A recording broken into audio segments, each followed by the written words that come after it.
Herkese selamlar, saygılar. Bu gün də hər zamanki kimi Təbriz saatı 9-da sizinləyik. Güney Azərbaycandan Baxış proqramının 107-ci bölümündəsiniz. Bu gün də Güney Azərbaycanı ilgiləndirən və Güney Azərbaycanda olan bəzi olayları, bəzi qonuları, hətta gündəmdə olsa danışacağıq və onların barəsində təhlil verəcəyik. Əlimizdən gələn. Mən Sayın İnsafəli və Hidayəti gözləyirəm və gəldilər.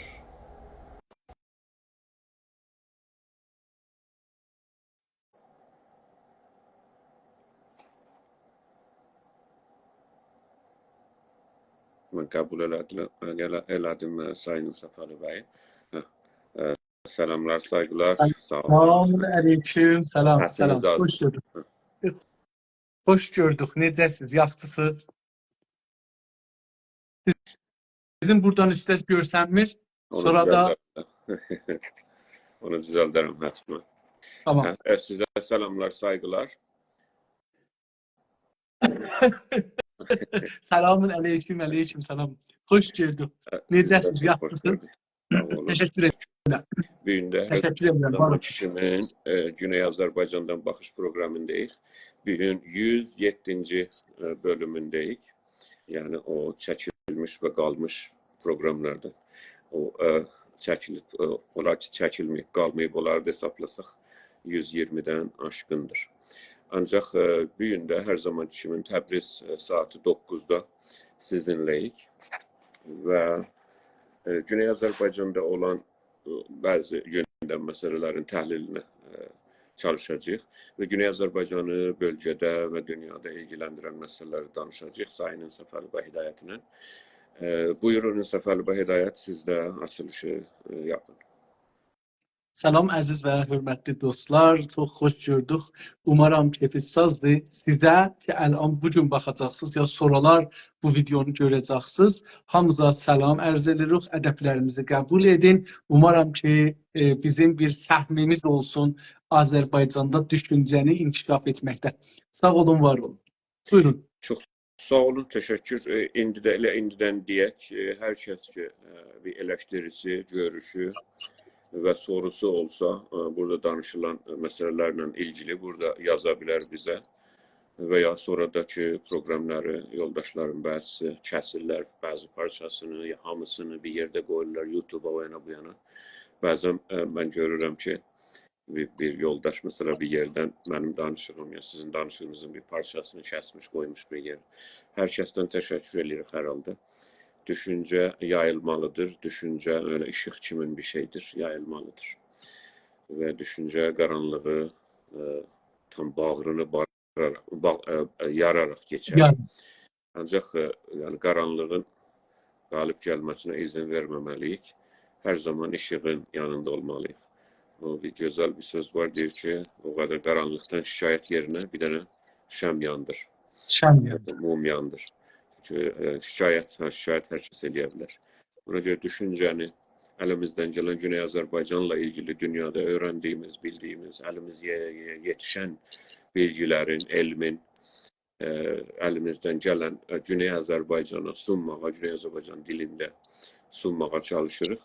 Ona görə bizə də yardımcı olursunuz. Sağ olun. Buyurun İnsafəli bəy, bugün sizdə hangi listə ilə istəsiniz, hangi başlığına istəsəz danışaq. Buyurun. Arz edeyim. Mən Oğuz bəy bir düşünürdüm ki, məhərrəmlikdir. Amma biz bilirsiniz, məzhəbi konularda danışmırıq. Əvəzinə sekularizmi danışaq ki, bizim düşüncəmiz sekularizmdən nədir? Hadisələrdən mühümü İlham Əliyev cənablarının Pakistana səfəri idi. Oradan təyyarə almaqlar idi. Bu önəmli bir stratejik məsələdir. Məncə bölgədə böyük rol oynayacaqdır. Trump'ın vurulmasıydı. Onun haqqında çoxlu indi şeylər çıxır. Yavaş-yavaş İran müttəhəmlənir biraz və hətta belə desək ki, əgər Trump çıxsa, İranı vurmağa gözəl bir şey var. Hər halda o qulağı yaralanmaq, bir intiqam, hər damlasına yüzlər bomb İrana düşə bilər, əgər çıxırsa. Ondan sonra sizin zihninizdə nə var? Mən bunları düşünürdüm ki, bunları bir balaca bəhs edək. Xüsusən sekularizm nədir əslən və bizim düşüncəmiz nədir? Biz onu necə görürük? Toplumumuzda necə yalan? Əcəba məsələ dinçiliklə müxalifmi? Dinlə müxalifmi? Dinçilərlə müxalifmi? Bunu bir tartışalım məncə. İnsanlar görsünlər ki, sekularizm nədir? Əlbəttə onu yəni onu elə bir yerə yazaq. Mən də yazım. Onu mütləq o düşüncə bölümündə danışaq ki, bizə görə, yəni mənim görüşlərim, sizin görüşləriniz sekularizmə görə nədir? İstəsəniz elə birinci cənab Müzəffər Başkomutan, cənab Prezident İlham Əliyevin qardaş ölkə Pakistana səfərindən ki, mütləq Güney Azərbaycanı etkilədi. Çünki o qürurla gediş, qürurla dönüş, oradakı qürurlu, hətta oraya giriş, hamısı qürurlaydı. Və təbii, nə qədər ki, Azərbaycan Cumhuriyyəti başarılı və qürurlu və vüqarlı başuca görünsə, o Güney Azərbaycana da bu düşüncəni, bu gələcəyi ilqa edə bilər ki, gələcəyə ümidi ilqa edə bilər ki, bu bizdə ola bilər, bizə bu yaraşar. İran işğalı altında, cəhalətin, fəqrin altında yaşamaq Türkiyə yaraşmaz.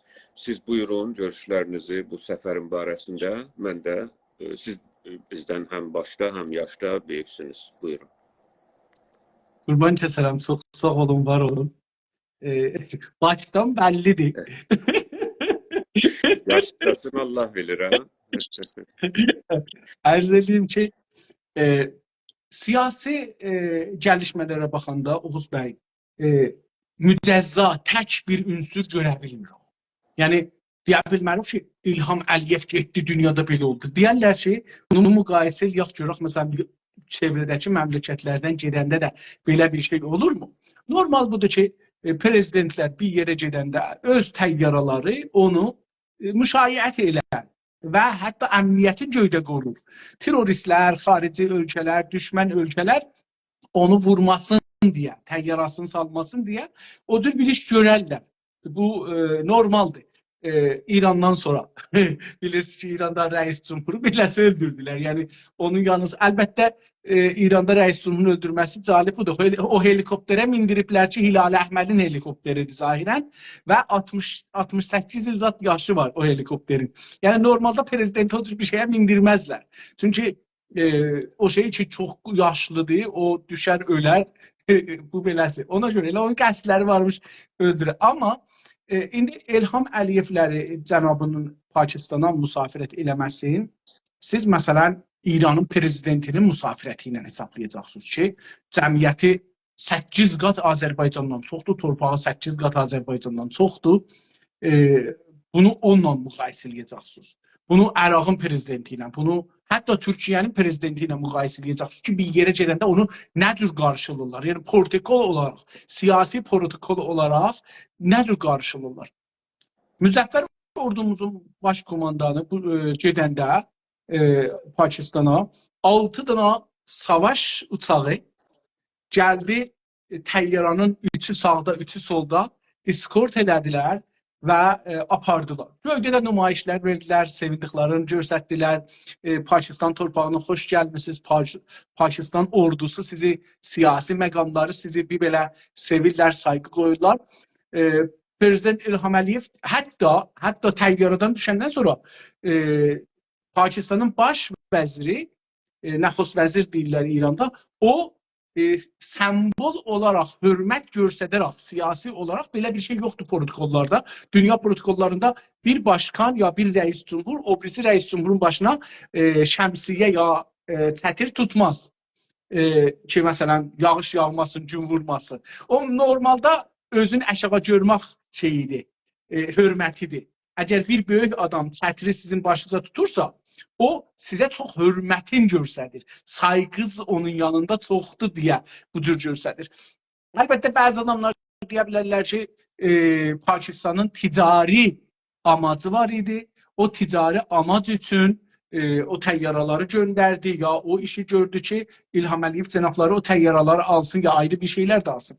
Təbii ki, əslən öncədən dostlar, bunu bilməliyik ki, öncədən, neçə ay öncədən bu səfərə getməmişdən qabaq planlanıbdır ki, nələr alınacaq, nələr satılacaqdır, qərardatlar nə olacaqdır. Bunların hamısı öncədən hazırlaşıbdır. Onlar fəqət gedirlər, prezident gedir ora ki, onları imzalasın. Rəsmi olaraq imzalasın, dostluqlar daha güclənsin.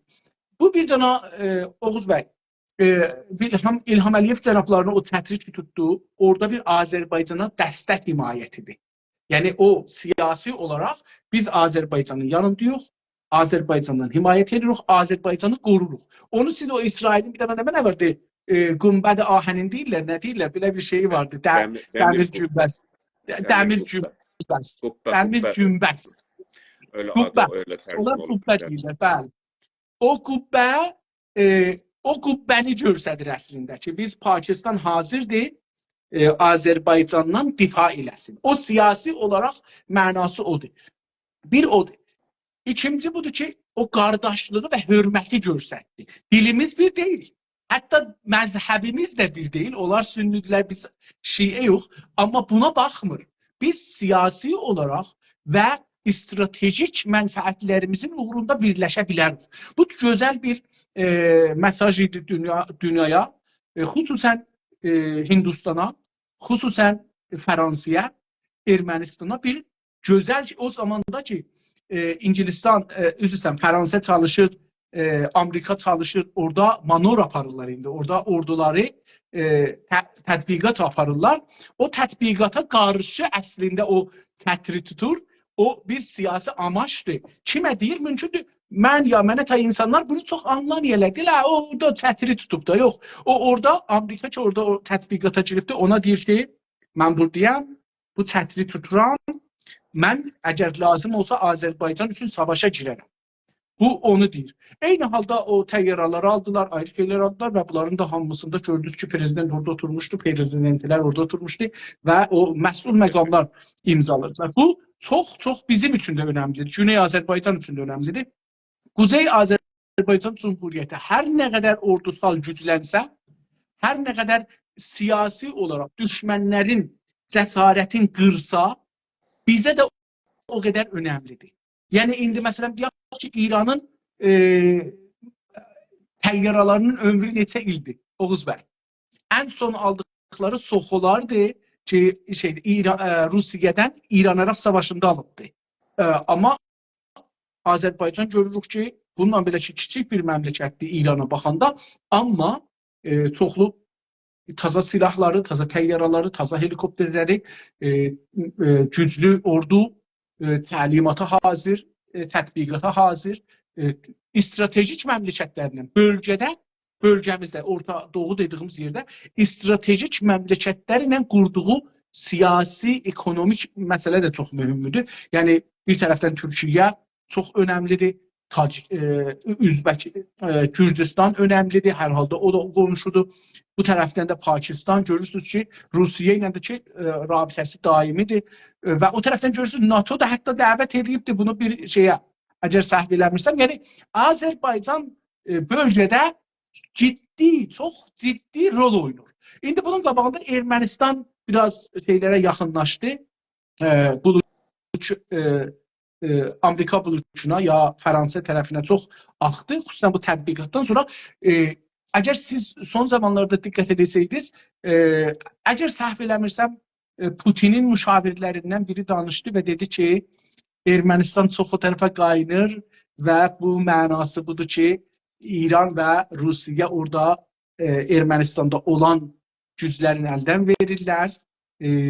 Bu da o deməkdir ki, Ermənistan bizim hər ikimizin də başımıza böyük qoyubdur, bizi tavlayıbdır.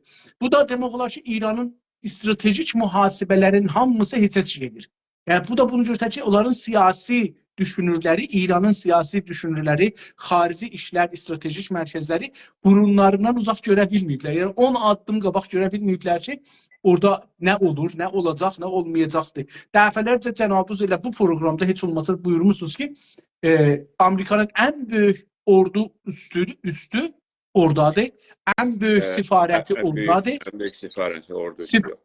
Səfarəti oradadır. Bəli. Bunlar yəni bunu göstərir ki, Ermənistan İranın yanında dura bilməz.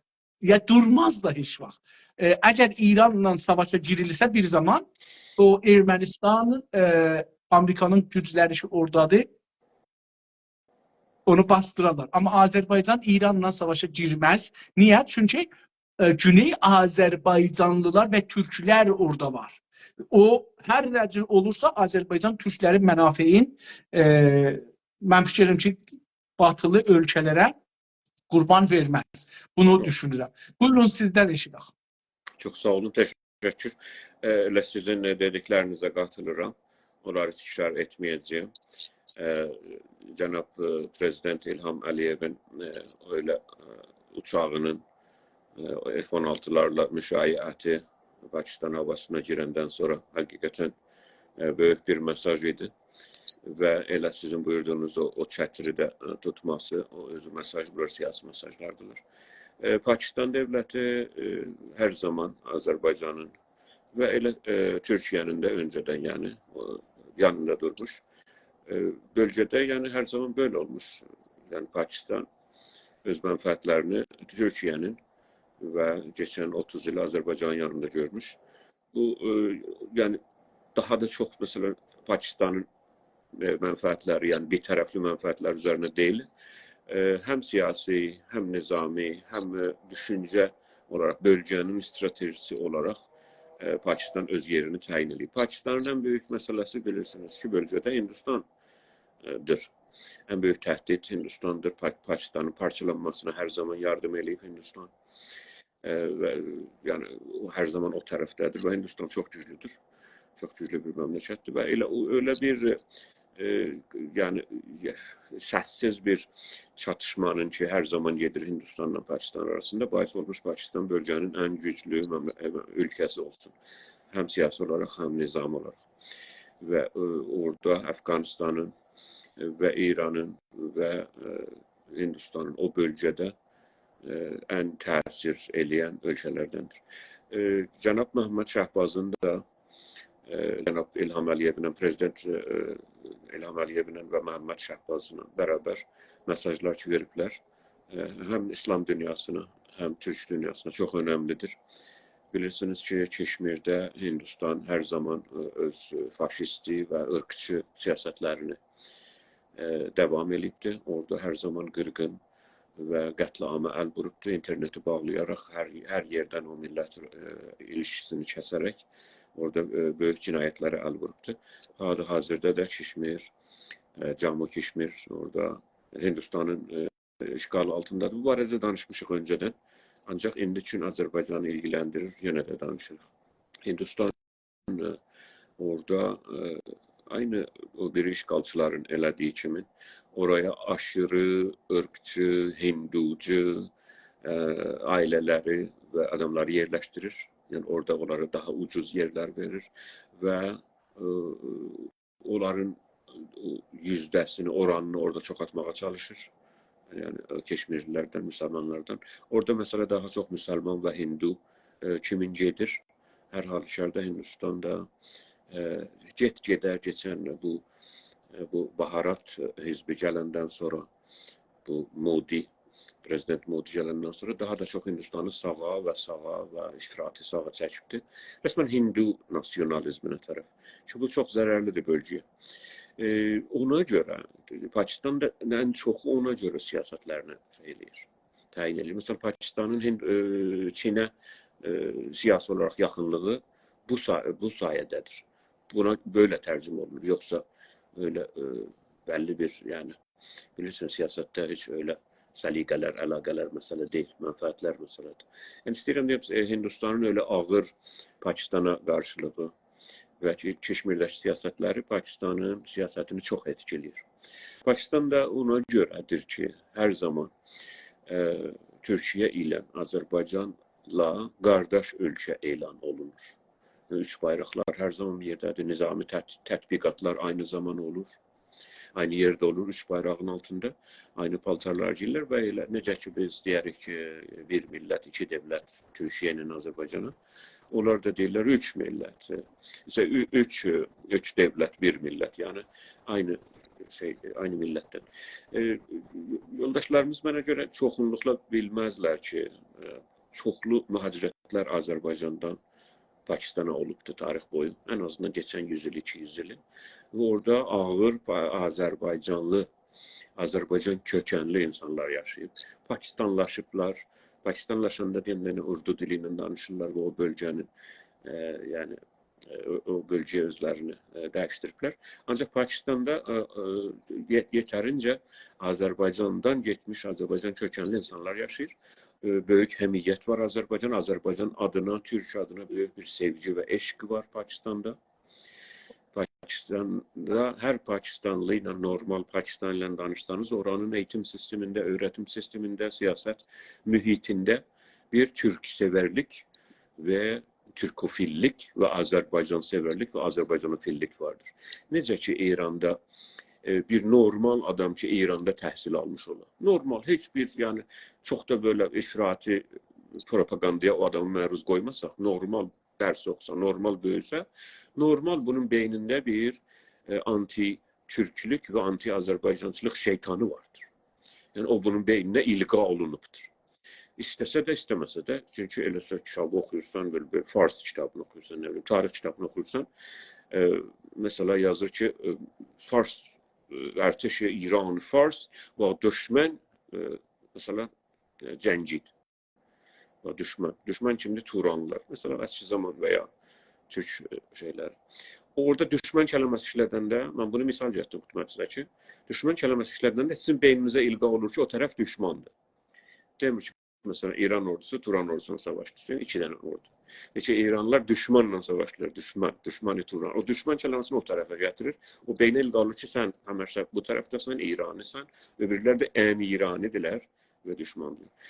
Bu olmayıb Pakistanda. Pakistanda mühit, siyasi mühit, düşüncə mühiti Türkiyə və Azərbaycanlıya həmişə müsaitdir və sevgi və saygıları vardır.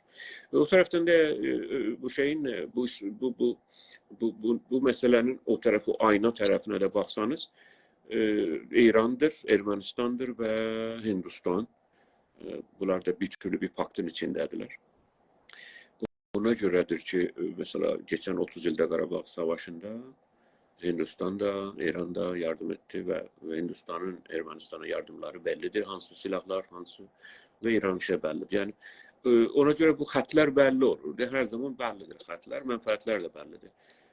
Bizə görə Güney Azərbaycandan baxanda Pakistanın və Azərbaycanın ilişkilərinin daha güclü olması daha yaxşıdır. Sizin buyurduğunuz kimi silahların alış-verişi daha yaxşıdır, siyasi və iqtisadi rabitələr daha yaxşıdır. Azərbaycan zəif bir məmləkət olduğuna görə və məntəqədə düşmanları ilə yaşadığına görə mecburdur ki və düz yolda seçmiş ki, ilişkilərini öbürü məmləkətlərlə hər zaman yaxşı tutsun. Hatta belə görürsünüz Rusiya ilə, İranla, hər kəsin. Yəni Azərbaycanın diplomasisi həqiqətən mənə görə bölgədə birincidir. Hətta Türkiyədən də daha yaxşıdır. Məsələn, Türkiyənin Suriya siyasətinə baxanda bərbaddır rəsmən. Amma Azərbaycanın bölgə siyasətini bilirsiniz ki, İranda da, Tehranda Azərbaycanın bu həftə elçiliyi açıldı bir daha. O da şeydən sonra bir başqa mövzudur. Onu başqa əslində danışmalıyıq. Onun özü də cəlib mövzudur. Amma o demək istəyirəm ki, Azərbaycan diplomasisinin, Azərbaycan dövlətinin diplomasisinin başarılı olması budur ki, görürsünüz ki, hamı ilə, Çin ilə də rabitələri var, Rusiya ilə də, Amerika ilə də. Böyle olar. Bir məmləkət ki, zəif oldu, onun rabitələri çox olmalıdır, onun siyasi ilişkiləri çox olmalıdır. Yəni, böylədir. Ya da ki, çox güclü olacaqsın. Hər halükarda, indi Kişmirin 70 ildir ki, orada sızlayır milləti, işğal altında, Hindu millətinin altındır. Hindistanın faşist Hindu millətinin altında sızlayır. Və necə ki, Qarabağ 30 il sızladı işğal altında və azad oldu. Biz də Güney Azərbaycan Türkiyə olaraq və Böyük Azərbaycanın bir parçası olaraq Kişmirin 70 illik Hindu işğalının altından çıxmasını təbii ki istərik.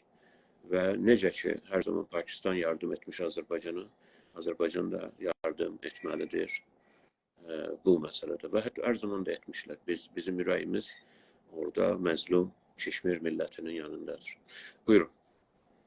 Elə bu söhbəti davam versək, cəlib olar. O da bu ki, Azərbaycan Keşmirin işğal olması ilə müxalifdir. Niyə? Çünki özünün torpaqları işğal olmuşdu. İndi görürük ki, Fransa Azərbaycana baskı bastığına, erməndə himayət elədiyinə Azərbaycan bir dənə, əlbəttə dövlət yox, amma dövlətə yaxın olan təşkilatlar bir Fransa ziddinə istiqlal uğruna çalışan Fransa'nın sümürgələrin, müstəmirələrinin o çalışanların, fəalların, yəni hizbilərin, liderlərin dəvət edibdir. Orada bir konferans aparacaqlar. Yenə bu nə deməkdir? Bu deməkdir ki, siz siyasətdə düşməninizin düşmənlərin tapacaqsınız, tanıyacaqsınız, onları himayət edəcəksiniz, rəvani himayət edəcəksiniz, əlinizdən gələn imkanlarla dəstəkləyəcəksiniz.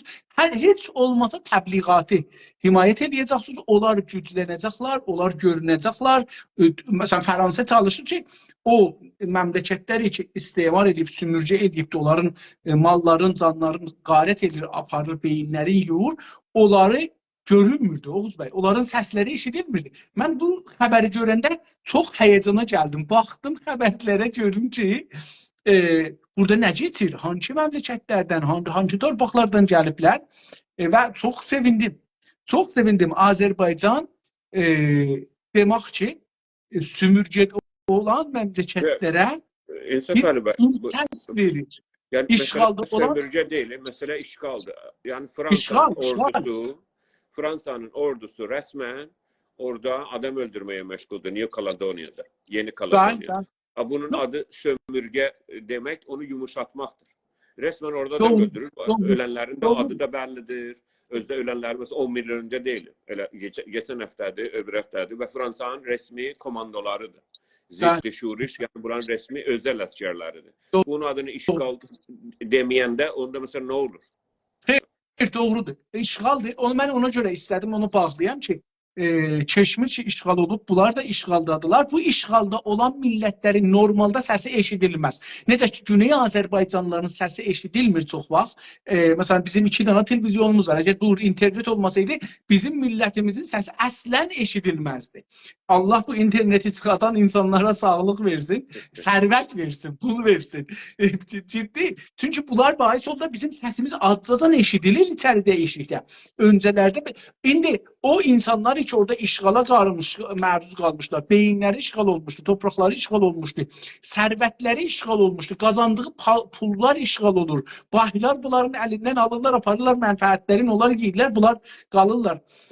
Orada Azərbaycan onlara səs oldu.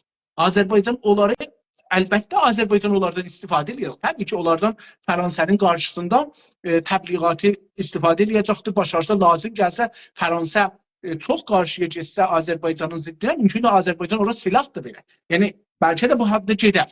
Mən bilmirəm, amma o qalib Azərbaycanın, bəli, mənim nəzərimdə, əgər Azərbaycana baskı çox olsa, Azərbaycan onları belə müsəlləh eləmək üçün gedər. Çünki difai məşrudur. Yəni, siz bir böyük güc, Fransa kimi güc, istəyə atomi güc, veto gücü olan bir dövlət, istəyə gələ Azərbaycan kimi bir taza qalxmış millətə və orduya və məmləkətə istəyə baskı basa, onları vura, əzə, onları torpaqların işğal elətdirə ya təciziyə elətdirə, onda Azərbaycanın da rəsmi və qanuni haqqıdır ki, dünyanın hər yerində insanlar Fransa'nın əleyhinə qalxırsalar, himayət eləsin. Mənim nəzərimdən o konferans çox-çox önəmlidir. Onun Güney Azərbaycana da bir mesajı var. İrana da bir mesajı var. Sən Azərbaycana biraz çox kəş baxarsan, mən burada Azərbaycanlıları himayət elərəm rəsmən. Bilirsiniz ki, Azərbaycan dövləti rəsmi olaraq bizi himayət eləmir. Yəni, məsələn, mənim Allahımdan da Azərbaycan dövləti bəzən bizə casus deyirlər. Amma Azərbaycan dövləti axı məndən casus olaraq gəlsin, istifadə eləsin, mən qaça-qaça gedərəm. O zənciri mən sallam boynuma Azərbaycan dövlətinə, Türkiyə dövlətinə istihdam olub, onların mənafeyi yolunda, Türkün mənafeyi yolunda, vətənimizin mənafeyi yolunda çalışmağı mənə iftixardır. Ta ki, İranın, məsələn, İran adından difa edirəm. Mən İran adından difa etmərəm. Amma burada, Oğuz bəy, İrana da bir mesaj var. İran da mən hətta bu Tehrandakı səfarətin açılmasını da bu yolda görürəm. Yəni onu bu yolda görürəm ki, Pakistanla Azərbaycanın əlaqələri, ilgiləri və Keşmirdən himayəti bu İrana bir mesajdır. Eyni halda Ermənistanın bu davranması fori Pezeşkiyanı bəhanə eləyərək Azərbaycana əski konsulluq səfarət yerində yox, bir başqa bir yerdə bir səfarət açıblar. Və gördünüz ki, İrancılar, pan-İranistlər ki, İran dövlətinin siyasətinin bir tərəfidirlər. Onlar fौरən yazar Cumhuriye Baku və 10 dəqiqədən sonra gördülər ki, yox olmur. Bu həman savaşı qabaqdaşına aparırlar və türklərə ehtiyacları var. Bunlar bir savaşa ehtimalen girələr. Fौrən gəldilər ki, yox ağa belə Cumhuridir, Cumhuriye Azərbaycandır, bu Cumhuriye Baku deyil, rəsmi çevirdilər xəbərlərini. Məncə bu da bizim, yəni bizə təsiri olan orasıdır ki, İrana qeyri-müstəqim deyir. O indi seminar ki, keçəcəkdir, toplantı ki, Azərbaycan Cumhuriyyətində Bakıda keçiriləcəkdir. Fransa'nın əleyhinə mübarizə edənlərin İrana bir mesajdır. Mən Fransa'nın müxaliflərindən himayət edirəm. İstərsən sənin içində olan Güney Azərbaycanlılara, Türklərə, Kürtlərə, Bəluçlara, Türkmənlərə, Qəşqailərə, Lorlara, Bəxtiyarələrə, Ərəblərə, Bəluçlara silah da verə bilərəm. Deyə bilər. Amma bunu İrana yetirmək istir. Biz də bunu alırıq. Təbii ki, biz cənabız və mən və bizə tay insanlar ki, siyasətə maraqlıdır, bu mesajı alırlar. Təbii ki, İranın da siyasi, vizarət xaricəsi, vizarət əmniyyəti falan, bunlar da alırlar. Buyurun. Çox təşəkkür. Bir də geçən həftədə bir daha yoldaşlara salamlar, saygılar deyim. Orada yoldaşlar yazırlar. Hamınıza orada yazırsınız. Salamlar, saygılar. Əsatidə salamlar. Sağ olun. Biz əsatiddən öyrənirik və bəzi əsatidin bilgilərinin üzərinə danışırıq. Sağ olun. Hamınıza sevgilər, saygılar sunuruq. Hər kəs ki, istəsə proqrama qatıla. Orada bəzi yoldaşlar ki, istək göndərirlər. Yəni, öncədəki təcrübələrə dayalı, çünki indi də yoldaşlarım bəzisi göndərmiş, mən cavab verə bilmirəm. Hər kəs ki, istəsə proqrama qatıla, proqramdan sonra o bir həftənin sürəcində, ərzində, onda orada yazar bizə, elə bu səhifədə ki, mən filan kəsəm və biz də onu danışarıq bir 2 dəqiqə. Elə bu yoldaş ki, yazır burada. Çox təşəkkür, sağ olun. Və biz də mütləq o yoldaşımızın görüşlərindən faydalanarıq. Necə ki, bəzi yoldaşlar ki, tanıyırıq, öncədən danışmışıq, bu olur burada və gəlirlər. Bəzi mən elə bayaq baxırdım, parti mənsubları, hizblərin, partilərin mənsubları, böyükləri də gəlirlər, proqramda dinləyirlər proqramımızı. Bəzi yoldaşlar da yazmışlar ki, İranı danışın, çünki biz Pakistanı danışırdıq, onda gəlmişlər proqrama, İrandan danışın. Biz təbii ki, Güney Azərbaycan zaviyəsindən, baxış açısından, Güney Azərbaycanda olan və Güney Azərbaycanı ilgiləndirən məsələləri danışırıq. Ola bilir, bəzən bir şey danışmayaq və ya bir şey izafi danışaq. Hər halükarda Pakistan, Azərbaycan və Türkiyənin bu qədər siyasi olaraq yaxınlaşması və onun göstərişi çox önəmlidir Güney Azərbaycana. Sayın Səfərli də işarə elədi ki, Azərbaycan dövləti nə qədər, hətta elə bu anti-istimari və anti-işgal Fransanın eşqalına qarşı orada konferansda Güney Azərbaycana mənfəəti var. Azərbaycan dövləti bizim dövlətimizdir.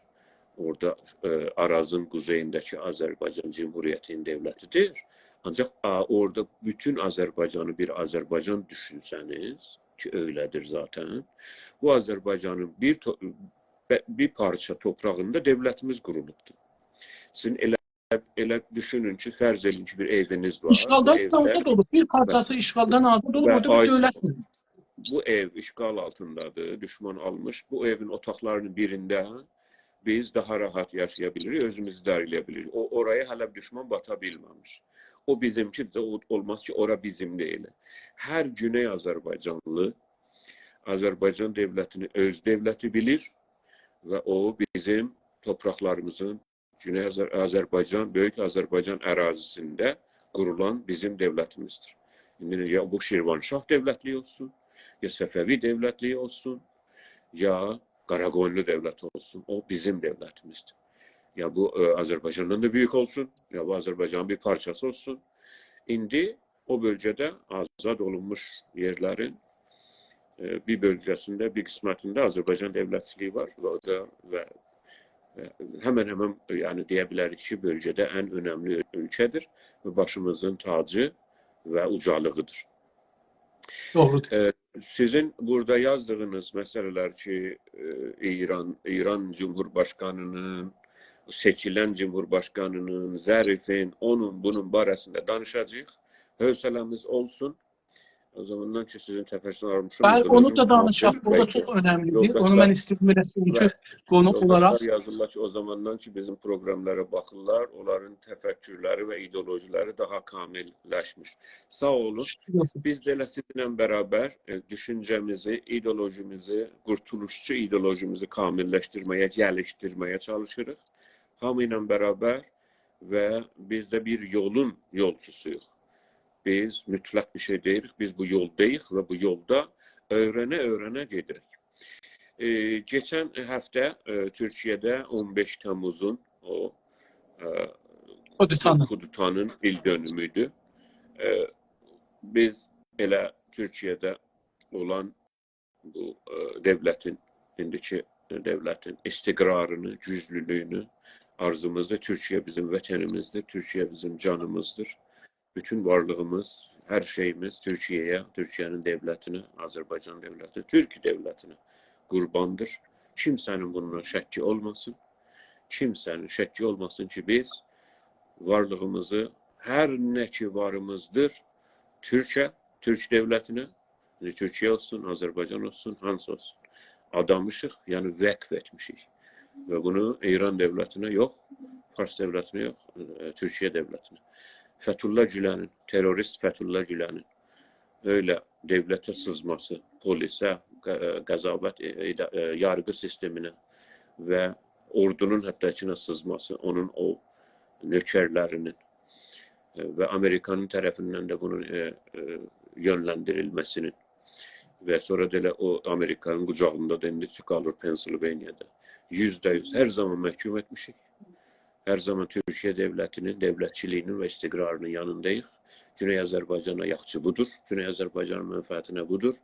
Ki orada dünyada en güçlü memleketlerin arasında, en istikrarlı memleketlerin arasında Türkiye var. Türkiye bizim Türk dünyasının çırpınan yüreğidir ve Türkçülüğün ve bölgede adaletin motorudur. Biz Türkiye'nin daha da büyümesini, daha da gelişmesini yani ve bölgede daha da çok siyasetlerinin yayılmasına, illa da ki Irak'taki Türkmenlere daha çok yardımcı olmasına, Suriye Türkmen eline daha çok yardımcı olmasına, Çin'de Uygur, Doğu Türkistan'da Uygurların ve İran işgali altında Güney Azerbaycan'ın ve dünyada her yer, necə ki bir Rus deyir ki dünyada her yerde Rus yaşasa orada bizim menfaatlerimiz var. Bu devletin resmi siyasetidir ki resmi devlet adamı bunu deyir. Yani xəbərnigar demir. Devletin resmi adamı deyir ki dünyada bir bölgede bir Rus grubu yaşasa orada Rusya'nın devleti, Rusya'nın menfaati oradadır. Zaten bunu gösterip de Amerika da aynı şey görür bir yerde 1000 nefer Amerikalı olsa orada gözünün üstünde qaş deseniz görün Amerika neyler oraya. Ve Türkiye de bu yoldadır. Türkiye de bu yoldadır.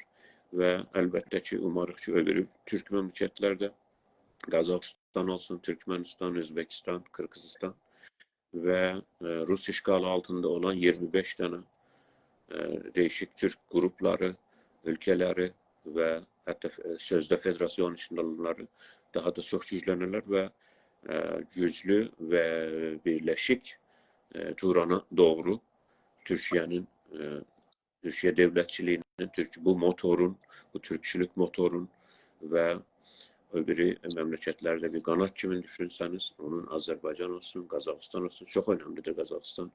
Hamınız bilirsiniz ki hem Qazaxıstan, hem Türkiye ve hem Azerbaycan Turan düşüncəsi yolunda çox fəaliyyətləri vardır. Əski türk düşüncələrini, hətta İslamdan öncə düşüncələrini, yazıtları, daşları ki Ruslar dağıdıblar, Farslar dağıdıblar. İran içində bilirsiniz ki, gəlib bizimlə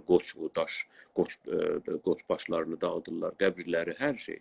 Ancaq bunu ehya etməyə, bunları muzelərə götürmək üçün, çünki milyonlar, siz həqiqətən bəlkə inanmayasınız, milyonlar daş yazıtı, daş tamqaları və əlamətləri Orta Asiyadan, Türkistandan, Azərbaycandan və indiki İrandan və indiki İraqdan və Türkiyədən oğurlanıbdır. Rusiyanın, Fransanın və İngiltərənin və başqa yerlərin muzesindədir.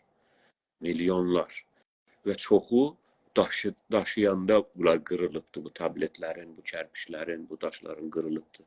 Siz indiki dünya öyle bir şey değil ki, mən bir sözü atam, siz də deyəsiniz ki, dedi də bir sözdür, bəlli deyil.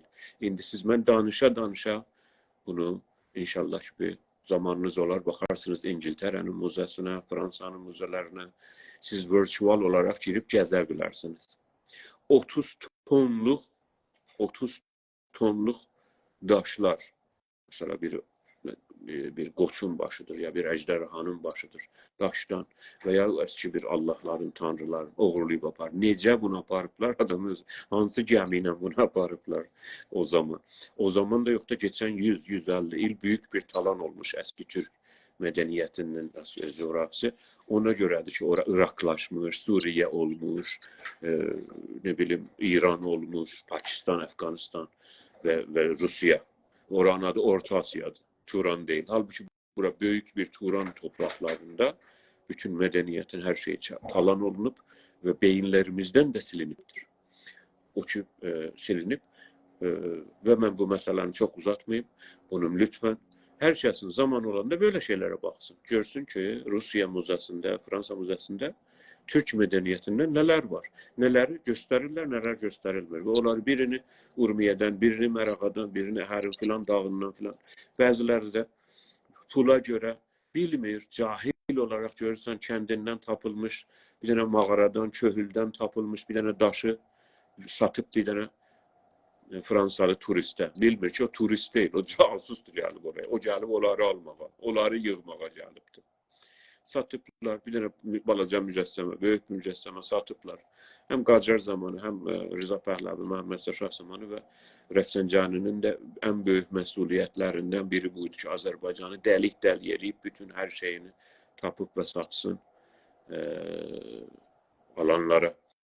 Ərz elədim, bizim millətimiz ki bilgisizdir, bizim millətimiz ki eğitimsizdir, bizim millətimiz ki məzlumdur, bədbəxtdir ve devleti yoktu, dil kurumu yoktu, tarih kurumu yoktu.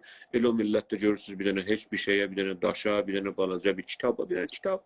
İnanın, biz baxırıq, ben istediğim sözü uzatmayayım ama mesela siz hansı şairin, hansı yazarın, hansı böyle mesela hansı Azərbaycan filosofunun, inanın. Mesela geçen 300 ildə, 400 ildə, 500 ildə kitabını istəyirsə, o kitabın özü orijinalı ya İngiltərədə, ya Fransada, ya Amerikada. Bu ne zaman gitmiş oraya? Kim satmış bunu? Bu ne olmuş da? Yani hiç olmasa niye Teheran'da değil? Yani bunlar adam şeydir da.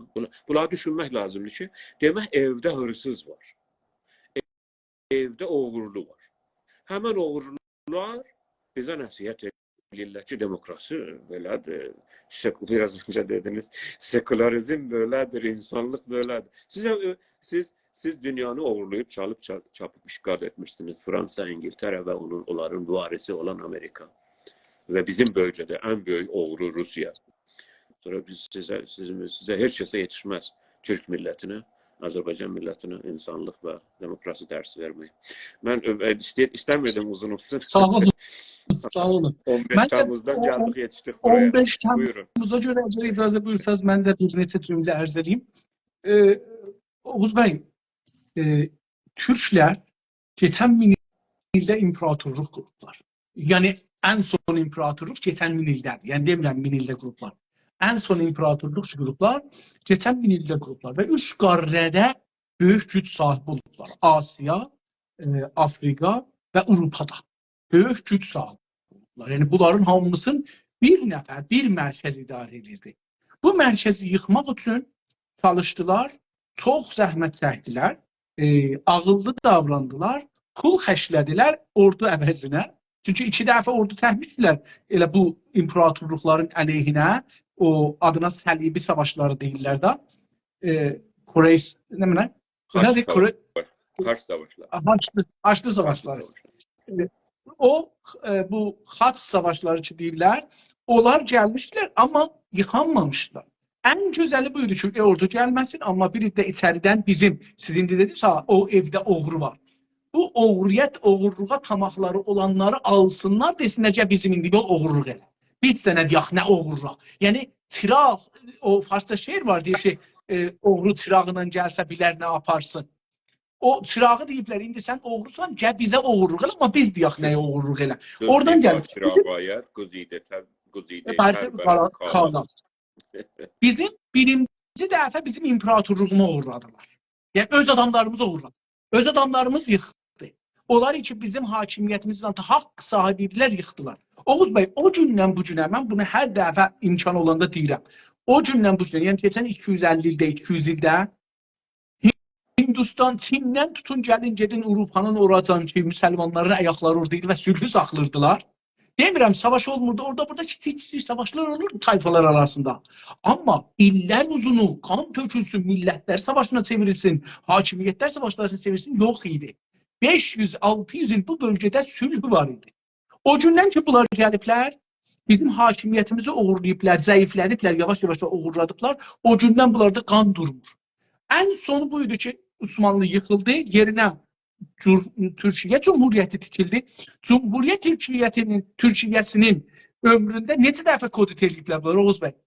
Elə bu Amerikalılar NATO, orada bəzi il 2 dəfə kodit ediblər.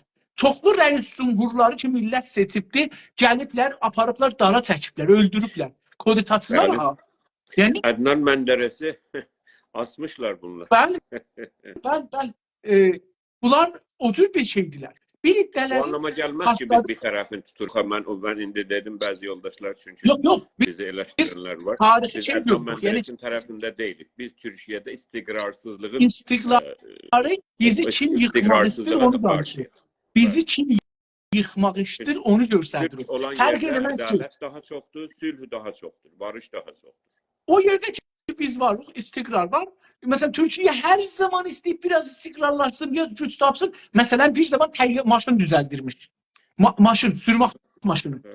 Bir zaman təyyarə düzeldirmiş. Gəliblər, kodite eləyiblər, tamam bunları yığın aparın, onları yığın aparın, bunları yığın aparın. Türkiye neft tapıblar, Oğuz bəy, neft.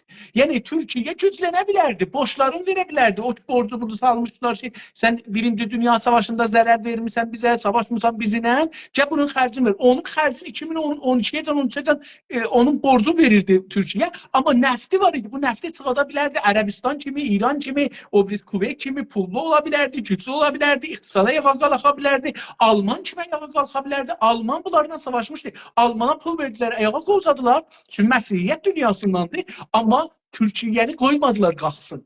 Və hər dəfə istirdi qalxsın, kodite edirdilər. 15 Temmuz Türkiyənin qalxışının yıxılması projesiydi. Yəni Amerika, Avropa, Məsihiyyət dünyası deyirdi ki, Türkiyə niyə qalxsın yıxın?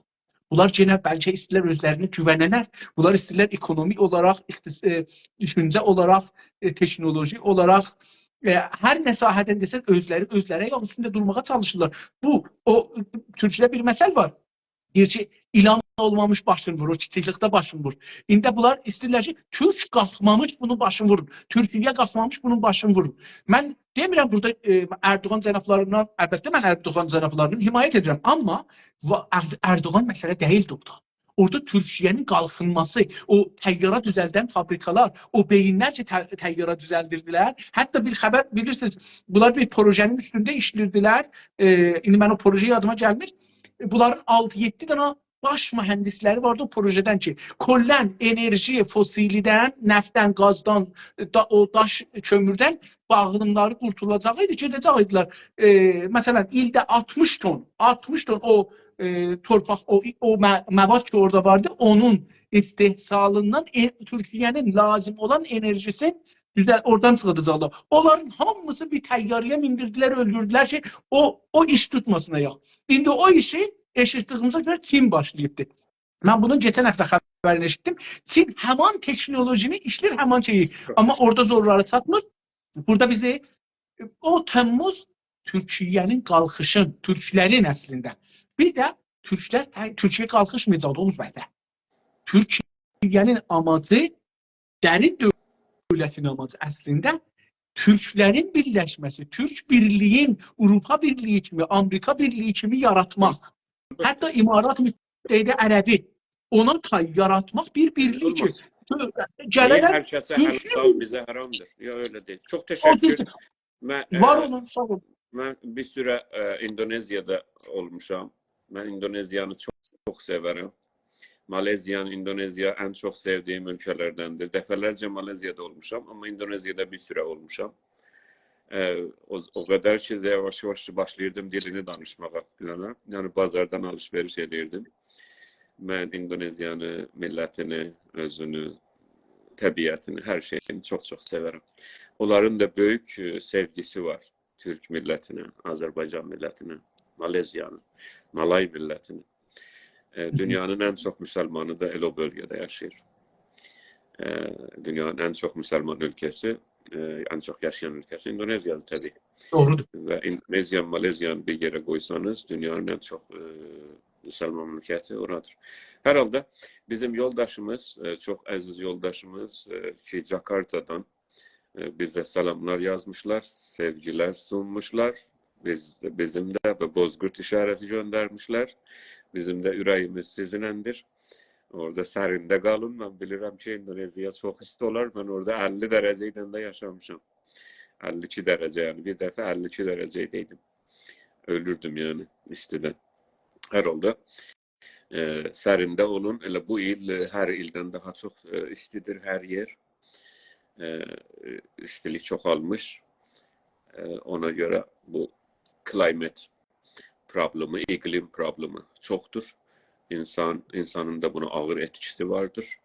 Umarım ki insanlık bu barədə hətmən belli bir taktilər Çin'in yardımıyla, Çin'in, Rusya'nın. Yani bu daha çok tüstü ve dioksidi karbon düzelden ülkeler, Amerika başta gelerek, bana göre Çin başta gelerek, yani geçen 10-15 ildə Çin başta gelir. Onlar çünkü bətərdən qalxınırlar, çox sürətlə qalxınırlar və ən çox nefti onlar işlədirlər və ən çox təbiəti də onlar dağıdırlar. Birinci olarak Çin. İran dövləti də bilirsiniz ki, təbiəti və iqlimi dağıtmaqda o bölgədə birincidir. Herhalde hemen dönelim. Əziz Səfəli bəy, sizdən çox mən sizdən sual soruşum.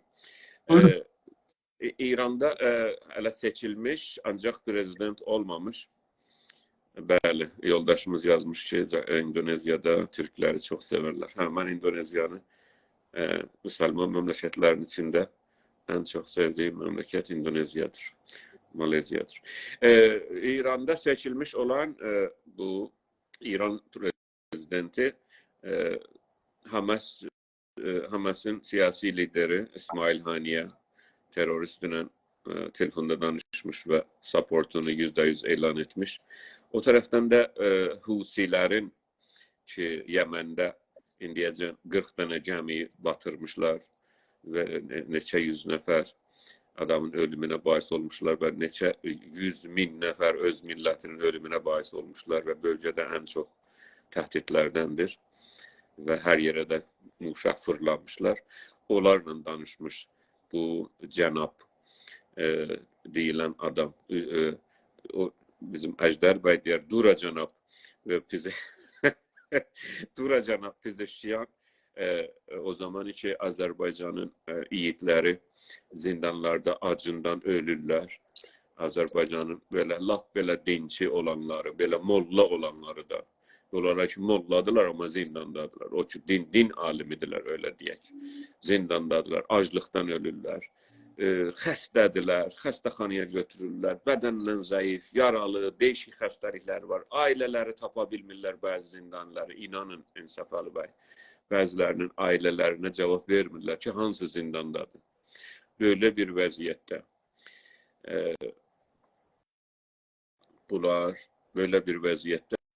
bunlar İranın bu Duracənab prezidenti İsmail Haniye ilə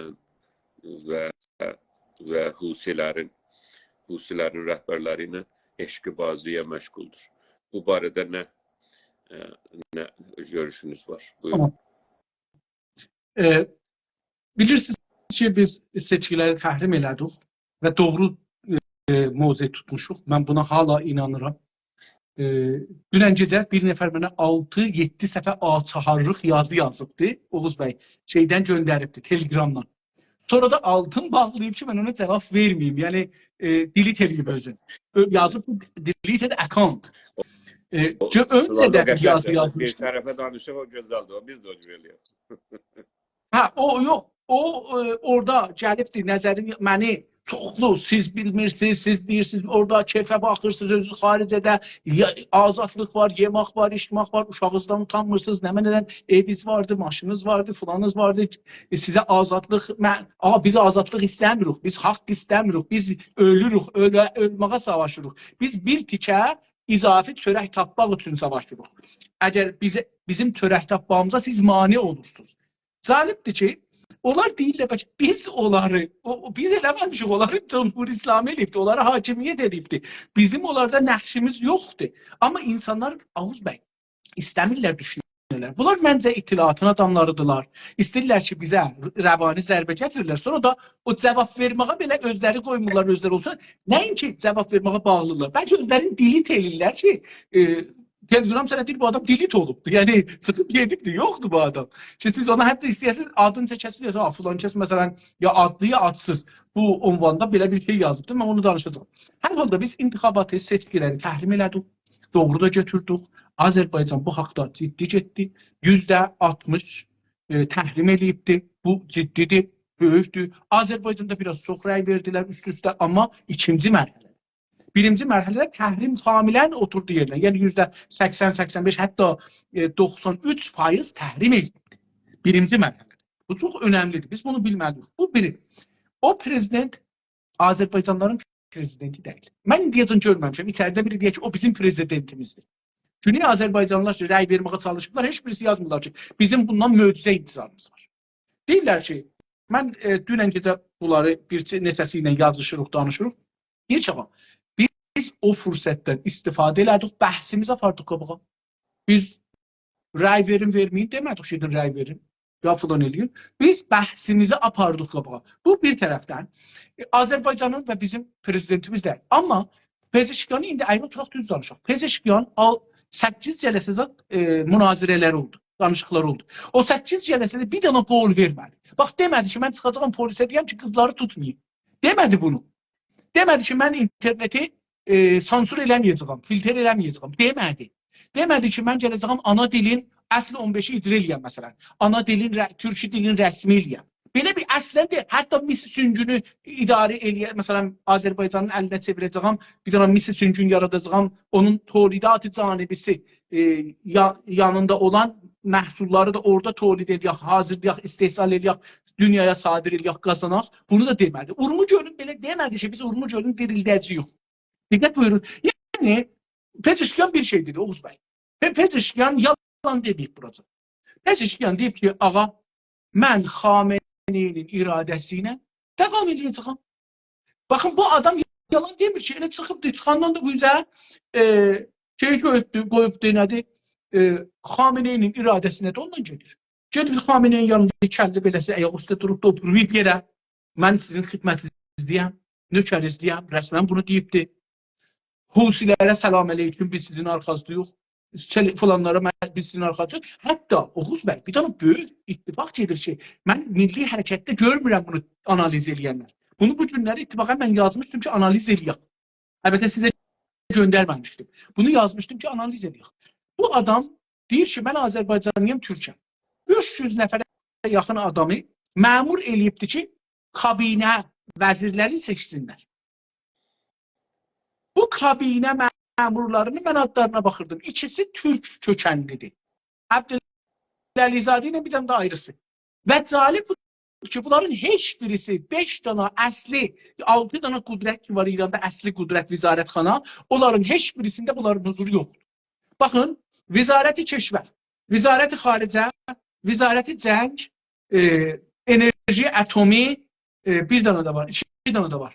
Onların heç birisində Türk yoxdur. Onların vəzirini seçməkdə. Çünki normalda bunların başını Xameneyi seçər. Xameneyinin iradəsi bunları seçər. Aha, Vizarət İttilaat, o da yadıma gəldi. Biri də olacaqdı. Bu 5 dana, 6 dana vizarətxananın heç birisində Türk yoxdur. Türk yoxdur. Yəni, o komitə ki, bunları vəzirləri seçəcəklər, onların içində Türk yoxdur. O birisilərə də baxsaz, bu 5 dana qrup ki vardı, 5 qrup vəzirlərin hamısını seçəcəkdi. Türkləri qoyublar yol düzəldən, şəhər düzəldənə. Yəni, ən çox şey budur ki, siz gedin, başınızı qatın, siyasət ilə işiniz olmasın. Ana dili ilə işiniz olmasın, amuzişpərvərliklə işiniz olmasın, danışqahla işiniz olmasın, kitabla işiniz olmasın, idarəyə sansurdur. O, Vizarət-i İrşadın adının əslində gələk biz yox, idarəyə sansur. O Vizarət-i İrşadla sizin işiniz olmasın. Film ilə, sinema ilə, hünər ilə, ruznamə ilə, kitabla, radyo, televizyonla sizin bu bölümlərə gəlmək haqqınız yoxdur. Baxın, bunları ələnən ruznamələrlə sizin haqqınız yoxdur gələsiniz bu türklər gələrlər bu vadidə deyərlər ki, sürük filan kəs gəlsin iş üstə. Belə bir şey yoxdur. Əslində türklər, baxın, mən burada da yenə bir kredit verim Pezeşkiyana. İran tarixində keçən 100 ildə heç kəs bilmirdi ki, arxadakı dövlət kimdir? O dövlət, gizli dövlət, o dərin dövlət kimdir? Kimlərdilər? Nə cür seçirlər? Hangi sistemlə seçirlər? Pezeşkiyanın bir dana müsbət nüsxəsi olsa, o da budur. Dedi ki, baxın, bir dana iş gördü Oğuz bəy. Dedi ki, baxın siyasətə, mən dövləti seçmirəm. Dövləti seçənlər mən deyiləm. Arxadakı o gizli dövlət, dərin dövlət onlardırlar. Onlar seçirlər. Onlar hər kəsi gətirirlər. Mən orada bir iş görə bilmərəm. Mən heç kariyəm burada. Yəni bu adam rəsmən deyir bunu. Da bunu ayrı dillə nə desin? Gəlsin ki, bunu qışqırsın. Oğuz bəy qışqırsın desin ki, mən Xameneyinin nökəriyəm. Gəlsin desin ki, mən İranda Fars dövlətinin nökəriyəm. Bunu deməz ki, heç kəs deməz bunu. O deyir ki, baxın, görsədir bizə. Azərbaycanlılar, baxın, heç kəs Azərbaycanlı ona rəy verənlər, verməyənlər hamısı baxırlar. Baxın, bu adam gedibdir, sinə vurur. Oğuz bəy calibdir. Bu gedib sinə vurur. Onlar dövlət seçirlər. Farslar dövlət seçirlər, rəis cümhur gedib sinə vurur, hüseynçilik edir. Nohə deyir, nohə, bədbəxtçilik buradadır, rəis cümhur gedib nohə deyir, mollalıq edir, nohəxanlıq edir. Şəxsə gedir, bir dana lat kimi, ki dində də yoxdur, məzhəbdə də yoxdur, heç satda da yoxdur, gedib orada onu gedir, dövləti kimə tapşırıbdır? Paniralistlərə. Paniralistlər, ziddi türkülər gəlib dünən televizyonda deyir ki, qovmiyyəti olanlar, yəni rəis cümhur qovmiyyətiyə mənsubdur, türkdür da, deyir, mən türkəm. Deyir ki, qovmiyyəti olanlar veto olacaqlar. Yəni, o cür bir adam biz dövlətə qoymayacaq. Kimi qoyacaqsınız? Hər kəs deyir ki, Fars, İran. Sünnilər də gələ bilməz. İstər-istəməz sünniləri qoymazlar, olsaydı. Bəlkə bir muavin qoyacaqlar. Onu Xatəmi dövlətində də bir dana sünni qoymuşlar muavin. Kürtlərdən. Əgər yadınızda olsa, Kürtlərdən nə idi o şeyin adı? Rəməzanzadə idi, nə idi? Onu qoymuşdular. Muavin. Butuldu getdi. Ondan sonra heç zat yox. Qoymazlar. İndi Pezeşkiyan rəsmən bir dana bu günləri dostların biri Urfadan bir dana mənə əks göndəribdi. Mən bu əksi kaş eləyə biləydim, sizə indi görsədəydim. Görün, telefonum oradadır. Bunu mən altına səslə qoymuşam, yayacağam bu günləri. Səsli bu təsviri yayacağam. Bu gedibdir bir yerə, indi bir ya Xumeyninin qəbrinə bənzir. Çünki arxa çox bəlli deyil. Amma bir yerdir ki, əzadarlıqdır orada. Arxada bir qərə bayraqlar İmam Hüseynin yazılarında olar. Biz o yazı məşhurdur da, bir şikəstə yazısı var. Onun qabağında belə durubdur, başını salıb aşağıya, gözləri bir ayrı yerə dirənibdir, bir fikrə yanı cumubdur. Xumeyninin nəvəsi Həsən Xumeyni əlin qoyub bura, başını qovzayıb beləsi dik. Rəis cümhur başı aşağıda, onun başı üstə. Rəis cümhurun əli üstün fikrə, məsələn, nigerandır, ya bir şeyə fikirləşir. O mütməin durubdur, mən gücəm. Orada ben bu qədləri bir-birlərinə bu şeyin müşahizə edəndə əvvələn Rəis Cumhur dinci bir adamdır. Bu hər nə ki mollalar diye bir adamın ayetullahı var. İndi o ayetullah kimdi onu bilmirəm. Pərdənin arxasında bunun ayetullahı, mürşidi kimdi onu bilmirəm. O mürşid nə desə bu onu aparacaq. İndi o mürşid Xameneyidir, mürşid bir ayrı mürşiddir onu bilmirəm. Amma bu onu aparacaq. Birinci bu ki bu adam məzhəbidir, sekular değil. Bu adam sekular değil. Bunu ötürək. Bu adam dinçi bir adamdır. Dinin şuarları ilə gedir, namazın qılır, orucun qılır və bunu gətirəcək siyasətə. Hətta o birislərdən çox gətirəcək bunu siyasətə. Ehtimalən bunun dövrəsində Nohaxanlar daha çox güclənərlər.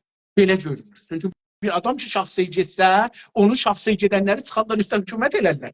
Yəni beləsi olar. Məsələn, Xameneyinin yanında Nohaxanlar var idi ha. Onlar bir belə cinayət edirdilər, pul qaçırdırdılar, oğurluq edirdilər, uşaqlara təcavüz edirdilər, oğlan uşaqlarına belə. İndi bunun dövrəsində dövləti alacaqlar əllərinə. Yəni belə bir şey olacaq. Siz inanın ki, bir gün görəcəksiniz ki, məsələn, Səid falan o Quran oxuyan nə idi? Görəcəksiniz məsələn, Vizarət-i İrşadın müavinidir ya vəziridir. Beləsi bir şey. Bir bu tərəfdən. İndi o birisi tərəfdən bir şey burada mən gördüm, Oğuz bəy. Xumeyninin nəvəsi ilə bunun durmağım liderdə və o cürsi qürurlu, mütməin öz nəfsinə, öz güvəni olaraq və bunun güvənsizliyi mənə bunu dedi ki, Xameneyinin ölümünü gözləyirlər. Burada bir savaş gedəcək liderlik üstündə. Bu liderlik Xameneyin oğlu ilə Xumeyninin nəvəsinin arasında gedəcək. Xumeyninin nəvəsi türkləri yanına çəkmək istəyir. Və Pezeşkiyanın Rəis Cumhur eləmə projesi əslində Xumeyninin nəvəsini lider eləmək, rəhbər eləmək projesidir. Yəni, türkləri yanımıza alaq, çünki şiələr İranda iki cürədir. Bir türk şiəliği var, bir fars şiəliği. Fars şiəliğini əllərinə ala bilməz Xumeyni, çünki onu əlindən alıblar. İndi əgər bu eləyə bilər, siyasətdə olan türkləri və türk şiəliğin, mollaların yanına ala, eləyə bilər ki, Xameneyinin oğlu yerə vurur. Mən bugünkü o təfsirin belə bir şey oldu. Və bunların hamısının ustadları, Quran ustadları yoldaşımız da yazmış Tusidir. Elə özlərinin də, uşaqlarının da. Mən fikir edirəm, elə Tusini rəhbər eləsələ daha yaxşı olar. Elə özləri də onun altında idarə elərlər vəziyyətlərini. Hər halda. İnşallah ki, öyle olar. Umarım ki yani buyurun, çok teşekkür. Mən elə düşünürəm ki, biz yani bunları danışdıq. İndi İran İslam Cumhuriyyəti Fars millətini, Türk millətini və bir ərəb və Bəluçər millətləri hicabına uğraşdırır. Biri hicablı gəldi, birinə yəni bu başörtüsü məsələsi ilə millətin beynini qurcalayır. O tərəfdən də Azərbaycanda şəhidət çox bir faşisti bir sisteminə qeyri-fars kəlmələri dükanların üstündə bunları danışır, onları gətirib söküb çıxardırlar ki, ay burada niyə məsələ qeyri-fars kəlmə və bəxşnamələr sadir olunur ki, qeyri-fars və qeyri-məfhum, yəni anlaşılmır. Farsça, yəni onlar anlamalıdırlar, yəni. Dükanların isimlərini, adamların isimləri bunlarla uğraşdırır milləti, millətin beynini.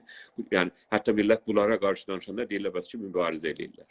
Deyirlər ki, zülmə qarşı durublar da hicab məsələsi, başörtüsü məsələsi və dükanların isimləri, qeyri-fars isimləri və Zərifin öyle gəlib deməsi və bunların da ki, yəni əgər qovmu cərayi olsa hər kəsdə onu veto eləyəcək. Demək ki, haqqı veto var bir qruplarda. Sizin dediyiniz kimi o İranda devlət sayə deyirlər. Yəni iç və dərin devlət. Demək ki, orada bir dərin devlət var ki, veto. Halbuki demək bu Cumhurbaşkanlığından ki biz danışmışıq öncədən, hətta ola bilir rəhbər deyilən adamın özündən də daha dərin veto haqqı olan adamlar var. O veto haqqı yəni odur. Ona görə veto kəlməsi işlədir. Siz veto kəlməsinin də bir mesajı var. Veto nə demək? Demək ki biz daha üstünlük bir qrup var ki orada hər şey təyin edir və qovmi cəraya izin. Bəzi dostlarımız mümkün bilməyərlər veto əslən nə mənədir və dünyada nə cür işlənir. Bir onu tozih versəz ki, məsələn, veto ha zamandan o cürdür ki, veto mən çox nümunəsini ərz eləyim. Veto belədir ki, mesela bütün Birləşik Millətlərdə, UN-də bütün məmləkətlər gələ deyək ki, Rusiya Qırıma təcavüz etmiş və Qırımı işğal etmiş. Ukraynanın bir parçasını bölmüş və gərək bir ordu düzəlinə və gedə bunu ata eşiyə. Bu gedər hara? Şurayı Əmniyyətə. Şurayı Əmniyyətin 5 dənə üzvü var. Savaşı qazanırlar. Və onlar da daimin vetosu var. O birinin yoxdur. Mən ona görə deyirəm. O birilər ki, gəlirlər, onlar hamısı kukladır. İçil gəlirlər. Bəli, boş şeylərdir o gəlsin. Ondan 30 dənə gəlsin. Yox ki, haqqı ver. Biz vetodan danışırıq. 5 dənə savaşı qazananlar var. Çindir, Rusiyadır, Fransadır, İngiltərədir və Amerikadır. Və bunlar əski sömürgeciliyi, kolonializmi, yeni kolonializmə çevirirlər. Bu mənim sözümdür. Əlbəttə ki, mən də Maleziyanın əski prezidenti Mahathir Mohameddən öyrənmişəm bunu. Yeni kolonializm, new kolonializm. O new kolonializmin icra edənləri dünyada, onlar gəlir Şuraya Əmniyyətə, yəni Güvənlik Kurulunda, orada gəlir, bunu veto eləyir. Deyir ki, olmaz. Birisi belə veto eləsə, hamısı batildir. Yəni, lazım deyir orada çoxunluq ola, o 5-dən çoxunluq ola. Veto nə demək? Veto, yəni biri desə yox, öbürlər də hən desələr olmaz. O, cancel olar. Ancaq o zaman ki, Ərağın orduları Kuveytə girmişdi. Aynı məsələ ki, olubdur. Kırıma olubdur. Ukrayna olubdur. Aynı məsələ ki, Azərbaycan olmuşdu Qarabağ məsələsində. O zaman ki, Ərağın orduları... Çində türklərə olan məsələni... Orada Azərbaycanı işğal eləmişdi Ermənistan, ancaq orada veto eləyirdi, yox. Amma İraqın ordusu Kuveytə girəndə həmən Şuraya Əmniyyətdə də rəy çıxdı, veto eləmədi, ordu da göndərdilər. O bölgənin insanlarını, millətini fəlakətə çevirdilər. O İraqdan daha bir İraq çıxmaz. Suriyədə də o cür oldu. Veto yəni yalnız birisi o cəmdə yox desə o iş olmayacaqdır. Yəni, Oğuz bəy, veto, onlar iki güclüdülər, onlar deyirlər ki, sizin iki gücünüz yoxdur, bizim qabağımızda danışmaq haqqınız yoxdur, qutardı getdi. İndi İranda da veto... 200 dənə dələcə göndərin, 200 dənə danışın, UN-in rəisi olsun, nə bilim, Kurt Waldheim olsun, ya Guterres olsun, ya hamısı heç fark etməz. Önəmli deyil, hamısı UN danışın, böyük binalar getmişəm, mən dəfələrcə UN-ə getmişəm.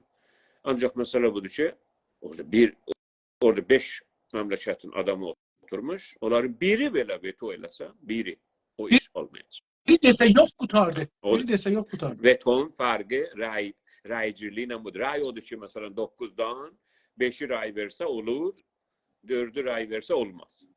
4-üdür. Veto odur ki, hətta o 9-dan ya o 5-dən hər nə, biri veto eləsə, veto etmə, İngilizcə sözdür, veto. Veto eləsə, yəni o iş olur. Hətta biri lazım deyil.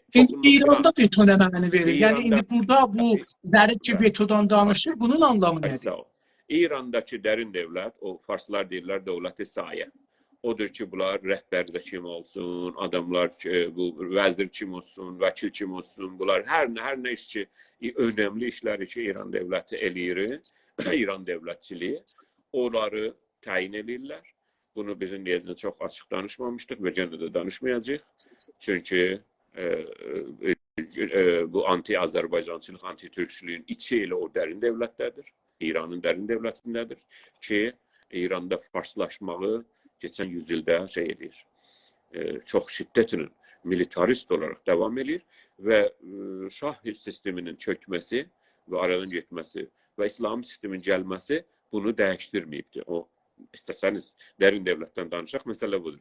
Yəni, aynı dövlət yerində durubdur, aynı kadro yerində durubdur. O zaman ki, şah da lüzum yox idi şaha, təşrif apardılar ağlaya-ağlaya. və Ali Xomeyni tütü təbərrü ilə gətirdilər.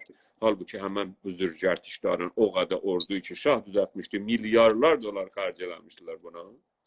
30 milyar dolardan çox neft tapılandan Məhəmməd Şahın qaçanına qədər neft satılmış. 30 milyard boşqadan çox. Və bunu bəzən değişik qiymətlərə satılıb, onlar hər kəs hesablasa. Və o qaçandan indiyəcən təqribən 70 milyar boşqa satılıbdır indiyəcən.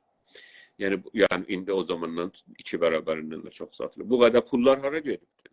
Düşünsün, hər kəs bir düşünsün. Olur təqribən 100 milyar boşqa neft.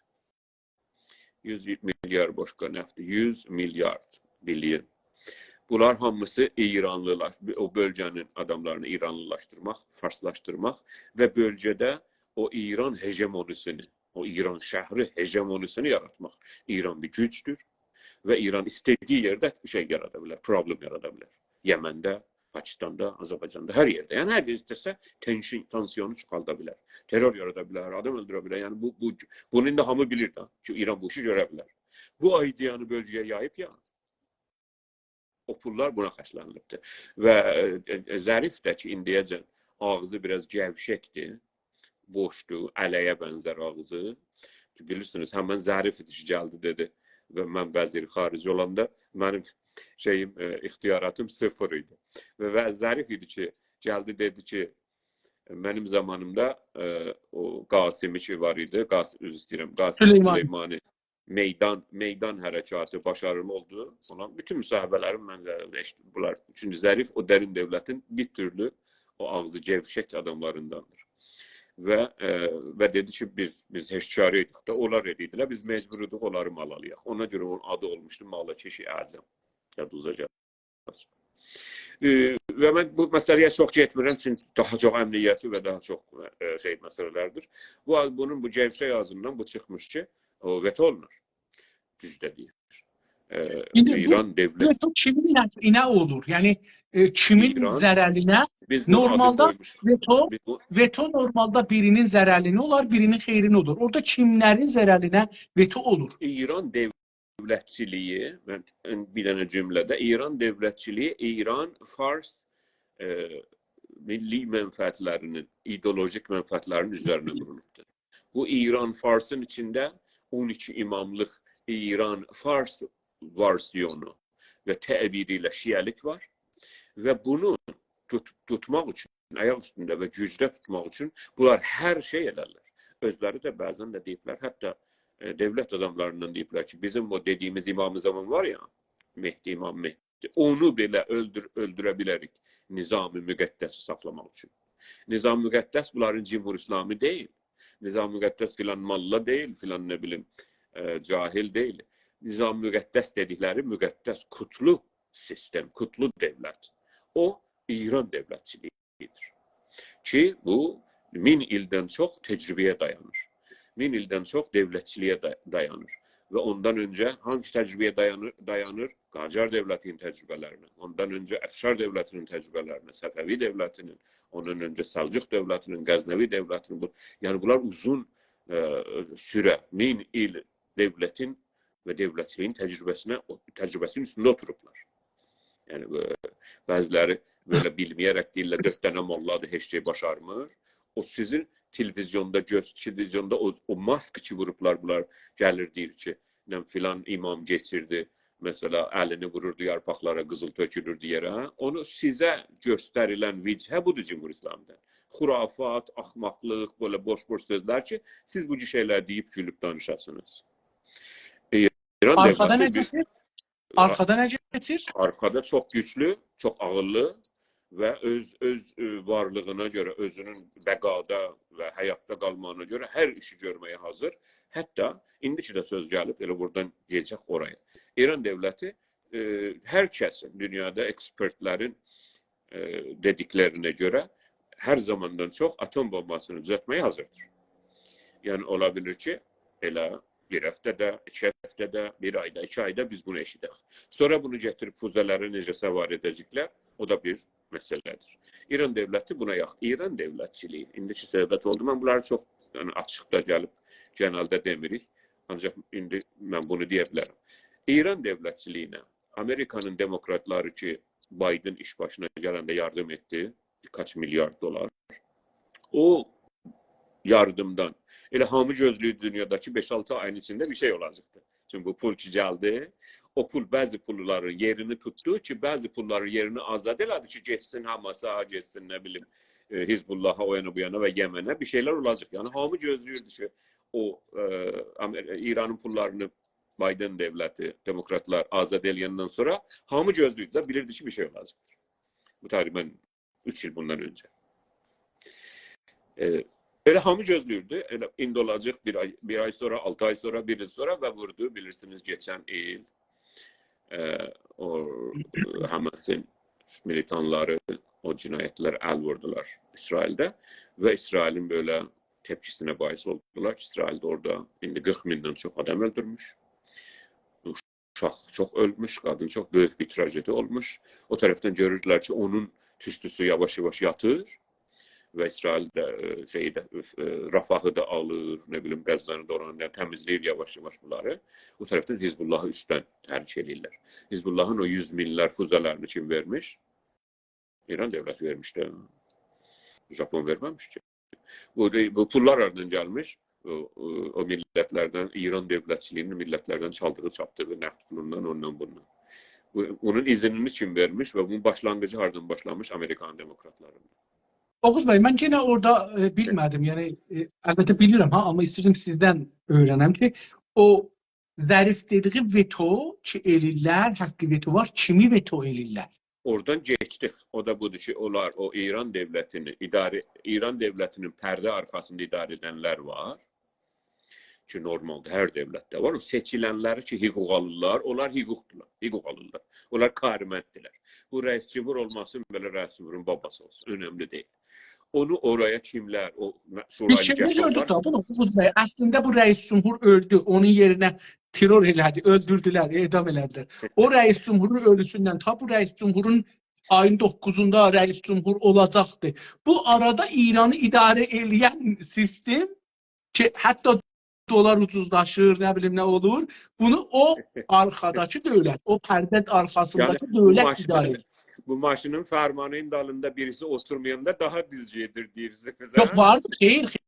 Onun İslam'da o arkada oturan bakın Məvaddım Xəddirin qiyməti geçen... Devlet ranında deyirəm, o görünen ranında deyirsiniz. Görünen ranında o daldakılar bu görünenin başına yıkanda rahat her şeyi vururlar birbirine. Çünkü o görüneni aradan onunla oynasınlar. Milletin başını qaçsınlar. Ama indi millət qalxıb inqilab eləyə bilər dövlət olmasa, onlar bitirirlər ki, qiymətlər çox dəyişməsin, dolar biraz ucuzlaşsın, insanlar biraz... Yəni idarə eyni Məvaddım Xəddir kimi idarə edilər. Diqqət bu geçən 40 ildə hər şeyin qiyməti neçə qat olubdu, Məvaddım Xəddirin qiyməti gəlbə şayət. Əlbəttə bu son zamanlarda agahlik bir dənə yazı gördüm, yazmış ki, Məvaddım Xəddirin qiymətini biraz bahaladıblar adcacan. Onu bu son zamanlarda yazdılar. Elə bu şey öləndən bu üzə, rəisi öləndən bu üzə yazdılar ki, Məvaddım Xəddiri bahalatdılar. Amma bu onu görsədir ki, arkadakı dövlət ki idarə eləyir, bu üsttəki dövlət öləndə, görünən dövlət öləndə o rahatca idarə edir. Burada hiçbir şey olmuyor. O görünen ranında o sürücü o direksiyonun arkasında olmayanda bu maşın daha düzcedir. Hatta gördünüz ki mesela geçen 2 ay 3 ayda Güney Azərbaycanda bazı sözler değildi. Çok yerlerde, çok cəmlərdə ki... Zəncir vururlar. Baş açıq zəncir vururlar. O heyətlərdə heç bilmir. Geçen 3 yılda olmayıbdı. Bu derin devletin varlığı şey değil, ne gizli bir şeydi, ne konspirasi teorisi de ayrısı. Yok. Şimdi orasını demirəm, orasını bildik. Burasını deyirəm ki, kimi veto elilir, o veto olunan kimdir? Veto olunan açıkça deyir orada. Zərifin Cəvşək ağzından çıxan söz budur ki, qovmi cərayiyə hər kəs qovmi cərayi düşüncəsi, ideolojisiyle istəyə devlətə girəm, o mənzuru devletdən hükümətə. İndi burada soru budur. Oğuz bəy, soru budur. Pezeşkiyanı öldürmək veto hesab olar mı?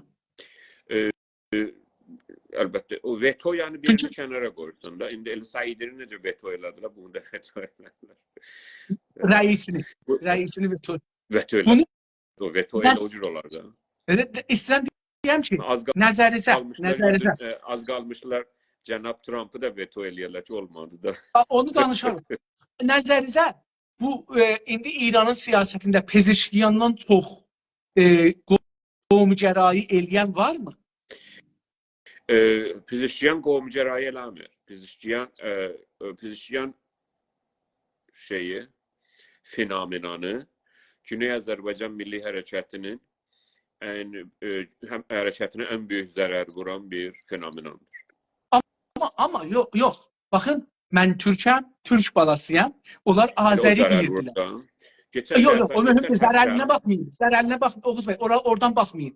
O tərəfi biz oradan baxmıyıq. Siz mənə deyə bilməsiniz, şeyin gözündən baxın. Mən baxdığımı deyəcəyim. Yox, bir dəqiqə şeyin gözündən baxın. Yəni indi öz gözündən baxın. Bu sözlərlə bağladıq bu danışığımızı ki, ağ it pamukçuya zərərlidir. Çünki onun tüyü qarışar yünə və onu mındar elər. İndi Güney Azərbaycan Milli Hərəkətinə ən böyük zərərli Pezeşkiyanın seçilməsidir. Oğuz bəy, Zərifin sözü ilə baxaq. Veto eləyəcəklər hər kəs ki qovmgəradır. Əcəba kandidlərin içində onların söyləmidir, bizim deyil. Bir dəqiqə qulaq asın. Buyurun. Sualı qoy qutaraq, sonra Pezeşkiyan bu 5 dənə, 6 dənə kandidin içində Pezeşkiyandan sonra qovmgərayı eləyən var mıydı ki veto olsun? Sual doğru deyil. Dərin dövlətdə veto istədiyi adam Pezeşkiyandan sonra ola bilərmi? Soru budur. Qovmugərayı söyləmi İran işğalçı dövlətinin söyləmidir. Onu biz qəbul eləmirik o sözü. Ancaq Zərifinin dediyində, Zərifinin baxış açısından baxsaq, onlar Pezeşkiyana ki, 2-3 dəfə o yan bu yanda deyib, mən türkəm, dədəmlə türkəm, bu sözlərdən danışıbdır ki, milləti aldatsın. Ona bir türlü uyarıdır, ixtardır ki, əslən indiyəcən ki, bu sözləri danışırdın, onlar bitdi, seçildin daha. Boş danışma. Sən İran dövlətinin bir 4 il və ya 8 il məmurusan, kariməndisən. Gül, danış, sözə bax, uslu uşaq kimi, uslu belə davran ki, səni helikopterdən edam, inqilab eləmir. Derin dövlətin, Pezeşkiyana ki, gedir o yanda, ona dövlət seçirlər, bu da orada şaxsay vurur, şıllaq atır, bu işləri görür, ona mesajıdır. Çünki mesajı onu yaxalaya bilmirlər desinlər, yazırlar, edirlər. Bunu eşdə deyirlər ki, hamı bilsin ki, biz buna dedik ki, sən İran dövlətçiliyinin, Fars dövlətçiliyinin prezidentisən, özdə karimətsən. Hüquq alırsan ya yox, bəli. İşə gəlməlisən, bəli. Onlar ki, mən istəmərəm bu sözləri danışaq cəmdə, amma onlar ki, hüquq almazlar. Onlar ki, hər şeyin sahibidirlər. Onlar ki, heç vaxt seçilməzlər. Seçməzlər və onlar əsli sahiblardırlar. Dövlətdilər. Onlar dövlətdilər. Ona İranda gətirib hətta bu qavramları qarışdırıblar ki, millət şaşırsın. Dövlət yerinə hakimiyyət deyirlər, hükümətə də dövlət deyirlər bunlar. Hələ onlar bir tərəfə. Biz öz qavramlarımızı işlədərik, öz sözlərimizi. İran dövləti, İranın derin dövləti, Fars faşizminin farslaşdırma siyasətlərinin üzərinə qurulmuşdur. Devam eləyir. Hər gün bizim insanlar, indi biz 1 saat yarımdır danışırıq. 1 saat yarım bizim əzizlərimiz ad gətirsəm, siz də bilirsiniz. Hamısının tek adını bilirəm, siz də bilirsiniz. Bizim əzizlərimiz orada zindanda oturmuş, ac, halsız, ürəyi gedir. Bizə bunlar mühümdür. Mənə o gənc ki xiyabanda bozqurt tutur, mənə 16 yaşında gənc ki bozqurt tutur və deyir, nə mutlu türkəm deyənə, haray mən türkəm, mənim prezidentim odur. Onu ki güllələdilər, şəhid elədilər. Mənim şəhidim də odur. O diri və olsa onu mənim odur. Bizim dəyər verdiyimiz insanlar bunlardır. Fizişyan iti kimdir ki? Gələ onun tüyü qarışa bizim pamuğumuza və bizim mındar eləyə. Biz fizişyan məquləsinin, fizişyan fenomenanının Güney Azərbaycan Milli Hərəkətini məsmum etməsinə, hijack etməsinə, yəni oğurlamasına izin verməyəcəyik. Tabii ki. Bunlar gedib şəxsiyə də geçsələr, bunlar gedib sinə də vursalar, növhə də oxusalar və dediyin kimi baş aşağı da dursa Xomeynin nəvəsi, yəni bunlar hamısı bu kələhləri, bu oyunları, bunlar 45 ildir bunlar milləti çalıb çapıb aparıblar. Ən təmiz görünən üzləri elə Pezişyandır da. Ki böyük ixtilasları yoxdur. Xiyabanda silah çəkib. Hər fenomeni iki zaviyədən, ən azı iki açıdan görmək olar. Ən azı. Əlbəttə hər parti, hər bir düşünür öz açısından o fenomena baxa bilər, görə bilər. Əlbəttə ki, biz bəzən özümüzü rəqiblərin ya müxaliflərin yerinə qoyub o fenomeni o gözdən də baxmalıyıq ki, bir doğru görüntümüz olsun. Pezişkiyan istər-istəməz biz Pezişkiyanı qəbul əvvəldən eləməmişik, indi də eləmirik, eləməyəcəyik da. Çünki o zaman elədir ki, o deyək ki, tamam, mən Azərbaycanda filan haqlar için millətim istir, millət Azərbaycan milləti, Türk milləti istir, mən o haqları istirəm. Onun yolunda çalışam. Ora gəlməz. Təbii ki, ora gəlməz. Biz onu görmürük o cürsə. Yəni, difa eləmirik ondan. Amma bunu da deyək ki, zərifçinin gözündən, ya o pərdə arxasındakı dövlətin gözündən məncə Pezişkiyana siz də çox gözəl işarə buyurdunuz. Qəşəng belə uyarı verir ki, bax, ayağı buracan qoydun, rəy aldın da bəsindir bir belə danışdın. Buradan bu üzər Azərbaycan gəlib televizyonlarda deyiblər ki, Cənab-ı Pezişkiyan müvazib ol o qabaqçı prezidentin şeyini sərnöbəştinə düçar olma. Bunu edamın mən şeyini oxudum. Mən Nohaxanlardan biri yazıbdı ki, geçən həftə bunu ərz elədim. Nohaxanlardan biri yazıbdı ki, hətta mollalardan biri danışır. O idarə ittilatın mollalarından, o şurayı mərkəzisində olan, indi adı yadımda deyil təəssüflə, mən onu görmüşəm özüm. O deyir ki, biz hər kəsi istəsək vilayət-i fəqihin qabağına geçsin, aradan götürmək vəzifəmizdir. Götürürük. İran devleti öylədir. Siz heç fikirləməyəsiniz ki, Amerika devleti böyle deyil. Amerika devletini idarə edənlər var. Amerikada trilyonlar doların sahipləri var. Və seçilməmiş, heç zaman seçməmiş və seçilməmiş qruplar var ki, onların özdə heç bir fikirləmin, amma bunları bilirəm, gizlidə, heç kəsə də demərəm, ya bir dənə gizli bir yerdə yığışırlar dünyaya. Yox, bunların adları var, qrupların adı, o qruplar. Çoxu da ekonomik qruplardılar. Onlar siyasəti də təyin edirlər. Gələn 8 ildə kimlər o idarə eləsin, onlar idarəcidirlər. Cənab Biden və cənab Trump, bunlar idarəci, hüquq alırlar. Hafizlərdirlər. Ən yüksək karmətdir da, ən yüksək karmət odur. O görə işə gedə ya yox. Olmaz ki, geçsin. Mən prezident oldum, məsələn, cənab Trump. Məsələn, gedim oturum keyfimə baxım da, mən prezidentim da, hər şeyə əmir verim. Bunu da eləyim. Yox. Mecburda o da geçsin işe, mecburda ofisinde otursun, bunu imzalasın, ona nazar versin, intiqadlara, düşmançılıklara cevap versin, geçsin, bundan görürsün, geçsin, ondan görürsün. Yani iş. Ya bu bir tane karmət idarədə, yani Amerika devleti de böyle idare olunur. Heç kəs elə düşünməsin ki, Amerikada Trump gəlsə, indi, Amerikanın genel ekonomi siyasəti. Həm içəridə, həm eşdə. Amerikanın genel nizami siyasətləri. Həm içəridə, həm eşdə, dünyada yəni. Çünki Amerika dünya imperatorluğudur.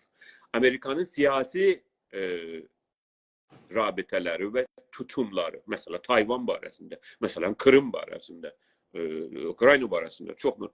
Heç fikirləməsinlər dəyişəcəkdir. Yəni, prezidentlərin o şansı yoxdur əslən, ekonominin qatarını və ya gəmisini böyle çevirsin bu yana. Təsir qoya bilərlər. Onların partiləri təsir qoya bilər uzun sürədə. Əgər məsələn 4 dəfə, 5 dəfə qalsalar qüdrətdə, yavaş-yavaş o ekonomiyə biraz etki buraxa bilərlər. Ancaq Amerikanı idarə edən trilyonlar, olmaz ki, bir də 4 qalsın ki, o gəmini çevirsin. Tamam. Yəni, cümləmi bitirim. Amerikanı təkrar eləyirəm. Amerikada Amerikanı idarə edənlər Amerikanın toprağında Amerikan millətini də kullanırlar, milyonlar insanı göndərirlər, əskər olaraq o yana bu yana ölümə və nifrətə bais olurlar. Onlar hamını kullanırlar. O idarə edənlərin vətəni də yoxdur. Heç bir şeyler yoktur. Onların paraları var. Trilyon dolarlar paraları var. Amerika'da idarə edirlər, başqa yerlərdə idarə edirlər və eləyirlər də. İran da onun da balaca bir nümunəsidir. Buyurun.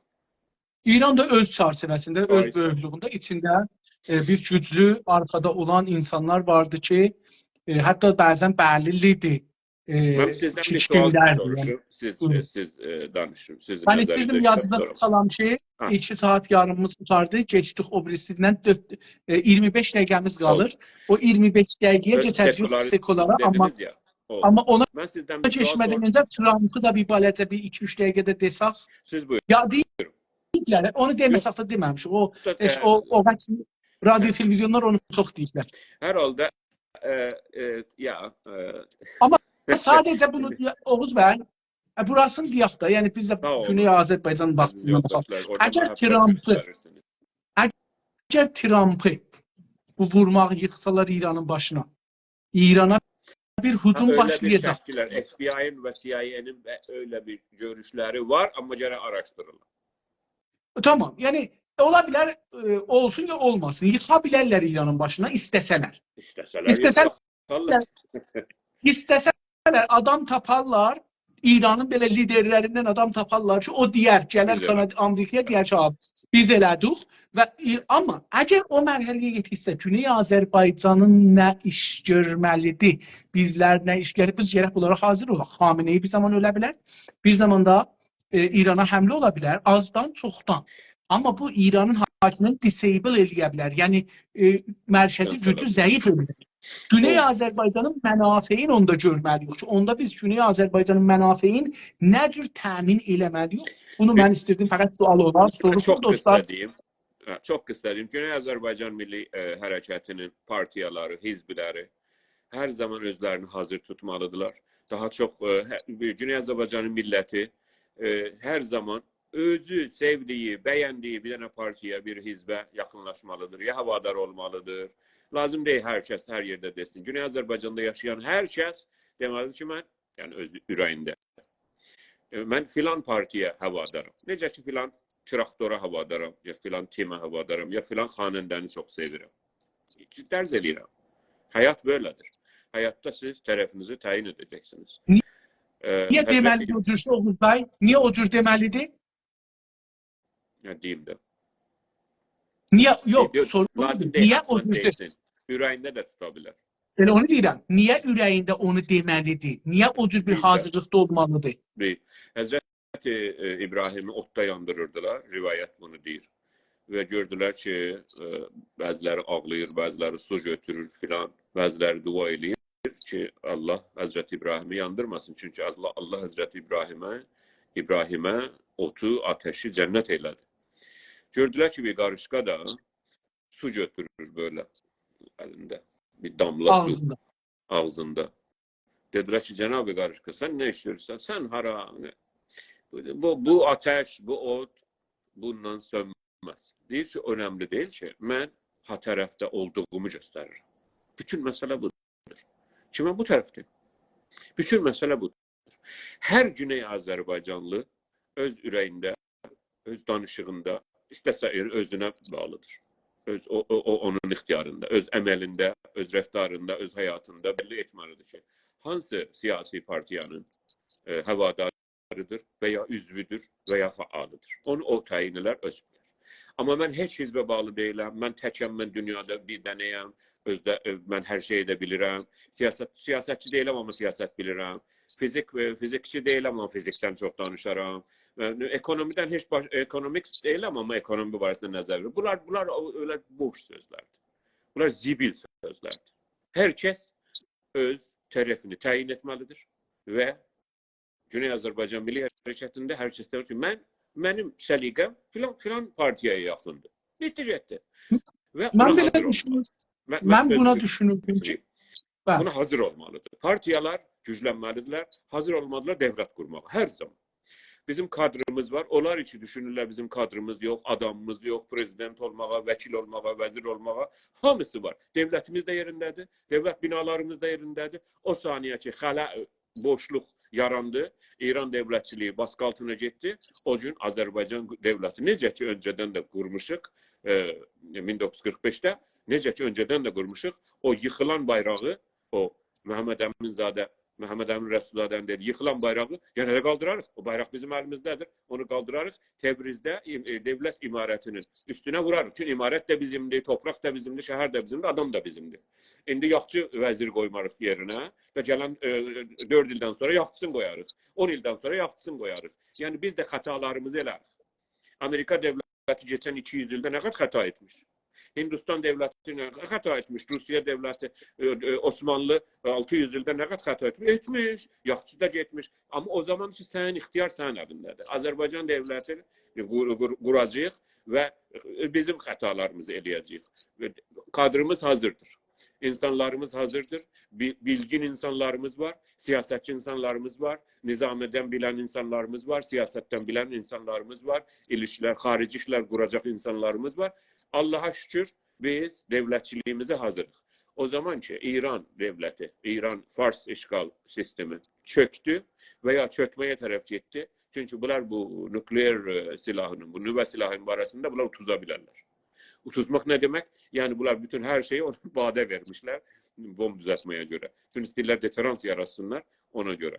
Ve olabilir ki bu kumarda tutsalar. Bu kumarda tutsalar Azerbaycan devleti kurulmaya hazır. Zaten numune devletimiz hazırdı. Azerbaycan devleti bizimkidir. Yani 4 tane Azerbaycan olmaz ki. Güney Azerbaycan kururlar, sonra Azerbaycan, Böyük Azerbaycan kurulacaktı. Ancak numunemiz de var.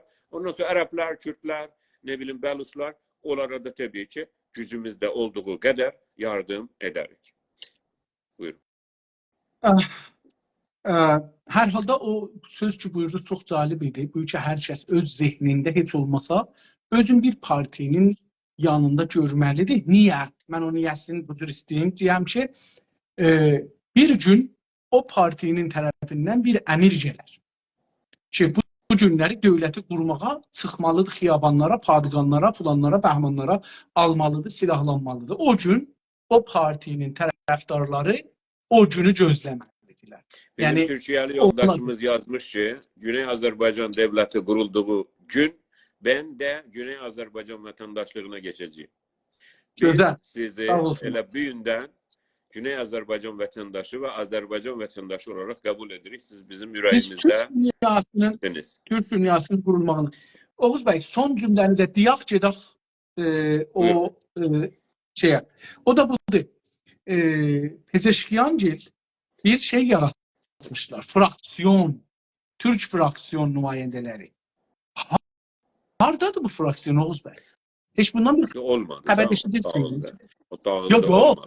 Yok. Onlar indi gərək görsə nə idilər? Yəni bu günlərdə ki Pezeşkiyan çalışır, intixabatdır, filandır, bəhmandır, vəzirləri seçirlər, dövlət seçirlər. Bunlar o fraksiyonun adamları hardadır? Onlar nə qeyrirlər? Niyə yoxdular? Niyə məsələn o 250 nəfərin içində niyə yoxdular? O 250 nəfər dövləti. Yəni onu mən dünən gecə soruşdum bunu.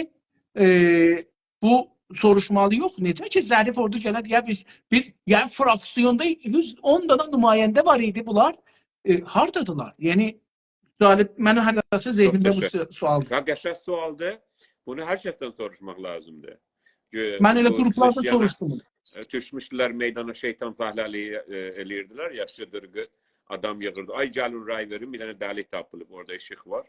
Onu soruşmaq lazım. Mən sizdən bir sual soruşayım. Çünkü həmişə siz soruşursunuz. Bir dəfə də mən soruşayım. Buyurun. İran İslam devleti, sözdə İslam devleti, İran İslam Cumhuriyyəti geçen 45 ildə özü də deyir, yəni inqilab sadir eləmək altında iki çeşit, iki türlü uyuşturucu bölgəyə göndərir, sadir edir, ihrac edir. Türkiyəliler ihrac edir deyirlər. İki çeşit uyuşturucu.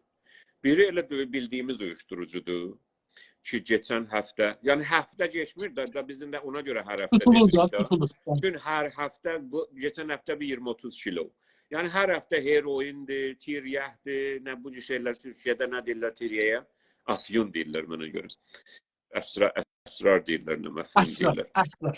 Hə, yəni belə ton, bəzən belə kilovla, yəni tonla filan tutulur yəni. Tonunun. Bəzən Türkiyəyə, Azərbaycanı. Yəni oradakı milləti, öz milləti ki, o farslar kimin elə həmişə bəngi eləmək. Həmişə yəni bu dünyadan çıxardıb o dünyaya Həpəruda götürmək. Ki, yəni işlər orada həllidir də, bilirsiniz, Həpərut dünyasında hər şey həllidir. Lazım değilsiniz bir telaş ediyasınız. Yani bu dünyevi değilsiniz, ührevisiniz. Ne diyorlar? Lahuti dünyadasınız. Diyor. Herhalde bu sözleri ben çok məskər edə bilərəm. Niye? Çünkü bunlar məskərə sözlərdir. Sual. Hə. Sual budur ki, iki türlü İran devleti uyuşturucu sadir edib geçen 45 ildə və buna bayağı başarılı olmuş. Yani milyardlar dolar kazanmış ve hatta Azerbaycan'da Zəngəzur koridorunun ona göre ki oradan geçir, koridor oradan geçir. Ve Türkiye niye duvar çəkir? Çünkü oradan geçirlər də. İdari Kürdistan deyilən yerden, o saxta Kürdistan yerden deyilən gətirirlər Türkiyəyə soxurlar. Türkiyədə də heroin edirlər, göndərilir Avropaya. Bir də ki bu saxta şiəçilik, özünü dövmək, İstanbul'un xiyabanlarında, Azerbaycan Cumhuriyeti'nin şehirlerinin xiyabanlarında ve dünyanın ne bileyim New York'ta, London'da özünü Kanada'da, Toronto'da özünü dövmək, özünü böyle şıxdı şey eləmə, aynamla, sinəmizlə, dəmirlə, sillə, tapı ilə özümüzü dövmək. Ne var 1400 yıl önce güya bazı rivayətlere göre bir ailənin mensubu başka ailənin mensubunu öldürmüş. Bu mesele budur ki, mənə görə çok büyük bir trajedi olmuş. Mənə görə olmamalıydı. Mənə görə heç kəs öyle öldürülməməlidir. Heç kəsin ailəsi öyle təhqir olunmamalıdır. Hazreti Peygamberin, Hazreti Muhammed Peygamberin nəvəsinin, torununun da öyle ölməsi, şəhid olması ve təhqir olunması ailəsinin doğru değildi, düzgün değildi. Allah ona ve onun yanında ölenlere rəhmət eləsin. Mənə görə burada qutular gedər bu məsələ. Böyük karnavallar. Soru budur ki, bu iki dənə ki uyuşturucu bölgə sadir edirlər və böyük təhlükə yaradır. İlla Azərbaycan Cumhuriyetində və Güney Azərbaycanın hər şəhərində bir fəlakətə çevrilmiş davul vurmaq, zəncir vurmaq, uzun hekayələr ki, hamısını görürsünüz. Geçen həftə də sizə bəzilərini göndərmişəm. Bu barədə siz nə düşünürsünüz? Bu iki uyuşturucunun həqiqətən arz eləyirəm. Hakikaten ben bir ömür araştırıcıyım. Ben bir ömür bunların her boyuttan bilirim. Ben çaresini bilmiyorum. Ki bu o birisini bilir ama birisine dava verersen de uyuşturucu şey etmez veya daha temiz bir sosyete yaradarsan ki uyuşturucu çəkməsin, ne bileyim tiryat çəkməsin, heroin çəkməsin, böyle şeyler. Siz necə bu temizlemeyi olar sosyetenin? Bunun karşısında necə durmaq olar? Minlər, yüz minlər insanlarımız geçen hafta gördünüz kətlərdən, balaca kətlərdən tuttu böyük şəhərlərimizə, New York'a kadar özünü dövmək, özünü nə bir şey etmək, şilküt etmək ki böyle olmuş. Mənə görə deyirəm də, məsələn, əslən mən ona görə mecburdum uzaldım sualı. Çünki bəziləri elə düşünər ki, mən hörmətsizlikdə bulunur. Əsla arz elədim, mənə görə çox böyük bir trajedi olmuş və biz də qınayırıq onu. Amma daha bu böyüklükdə karnaval və bunlar kültür sadir edirlər. Səfəli var. Bunlar daha bir dənə əzadarlıq deyil, daha bir dənə bir cinayəti qınamaq deyil, məhkum eləmək deyil. Bu bir kültür sadir eləməkdir. Bu Azərbaycan dövlətçiliyinə qarşı durmaqdır. Bu Türkiyə dövlətçiliyinə qarşı durmaqdır. Siz nə düşünürsünüz? Mənim sözüm bitdi. Mən danışmayacağım bir. Siz buyurun. Oğuz bəy. Yox. Oğuz bəy. Çünki doğrudan mənim sözüm yoxdur çünki. Cavabım yox. Mən doğrudan bilmirəm ki, biz necə qurtula bildik? Biz necə gəlişə bilərik? Her milletin karnavalı olar, ama bu çok şeydir. Yıkır oradaki Türk kültürünü yıkır. Qələbə Oğuz bəy, Türk kültürünü. Mən neçə ildir bunun haqqında düşünürəm. İçəridə olanda Radio Fərdiyə canlı yayın verəndə, oradan gecə getmişəm. Canlı yayında rapor vermişəm ki, burada nə keçir, nədir. Vaqiət budur ki, indi əgər diqqət eləsəz videolara, xanımların, qızların, qadınların, oğlanların yaydığı videolara görərsiniz ki, bir əyləncədir.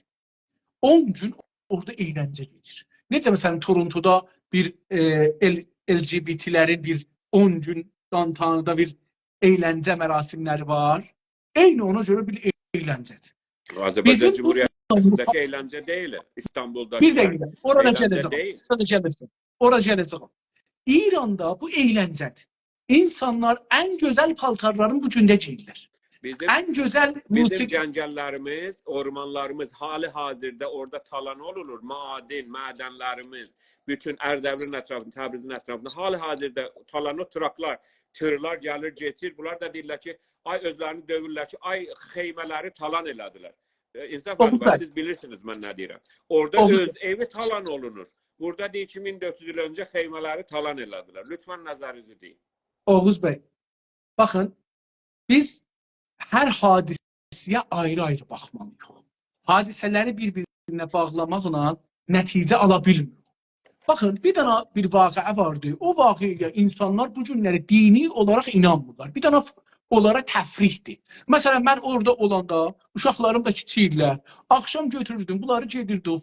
Qarağaçdan gedirdik, Küçəbağından gedirdik, Gülüstan bayağından, Çağrı Şəhnazdan, Bazar ağzından gedirdik, gəldik. Saat 3 olanda, 4 olanda gəldik, yetişdik evimizə.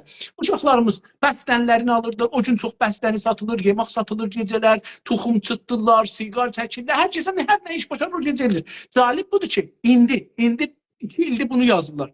Ki, oğlanlar, qızlar, hətta mən bunu daha indi görürəm ki, videoların belə ələni qoxmurlar. Yəni, videolarını yayırlar. Adamlar video, yəni, followerlərinə mesaj verirlər. Ki, məsələn, qız gedib orada durubdur, o birisi qıza belə dürtməliyir, dürtmə deyirik da, beləsi dürtməliyir ki, çön bax, orada oğlan görünəci şahsı gedir. Oğlan da başdır, məsələn, təbili bək çalır, hop bulur, düşür. Baxın, İranın tarixində görülməyən qədər İran adlanan siyasi varlığın tarixində görülməyən qədər musiqi çıxıbdır. Yəni bu Aşuraya görə ha. Aşurada çıxan musiqilər, Aşurada çıxan şeylər heç yerdə bu qədər gecikməz. Çox əcib. Bu bir dənə karnavaldır. Bir dənə şeydir, insanlar fan eləyirlər. Burada şey, amma bunu İranda heç qabağını almaq olmaz. Məncə də Səlah dəyər qabağını alasınız. Çünki 10 gün icazə verirsiniz. Bunlar gedirlər, özlərini boşaldırlar. O şeylər için dünən necə eləyir? 10 gün deyil, 40 gündür. 40 gündür. 10 gün, 11 gün gedir, o 40 gün deyil. Dünəndən qutuldu, dünən gecədə şeydə tutdular. Xanımları şeydə tutdular. O xanımlar gəlmişdə şəxsiyə gedirlər, zəncir gedirlər. Bilməm, gördünüzsə yox. Zəncir vururlar, baş açıq. İki dəstədir belə bir-birinə. Bir xan oxuyur, biri kişidir, erkəkdir, biri qadınlardır. Qadınlar da. O qadınları dünəndən başladılar tutmağa. Yəni yenə də o məhərrəmlikdə açıq qoymuşlar, həm də seçkilərin əsərində. Dünəndən gecədən başladılar tutmağa. Görsədirlər videosu, bu gün bir dənə video gəldi, mən gördüm, çox qorxmalı. Hətta adamın millət hoylurlar, hoy, adam Klaşenkovu çəkir, Gələncədəni çəkir, köklü adamların üstünə. Yəni bu qədər. İki dənə, biri şəxsidir, biri şeydir, polis paltarında.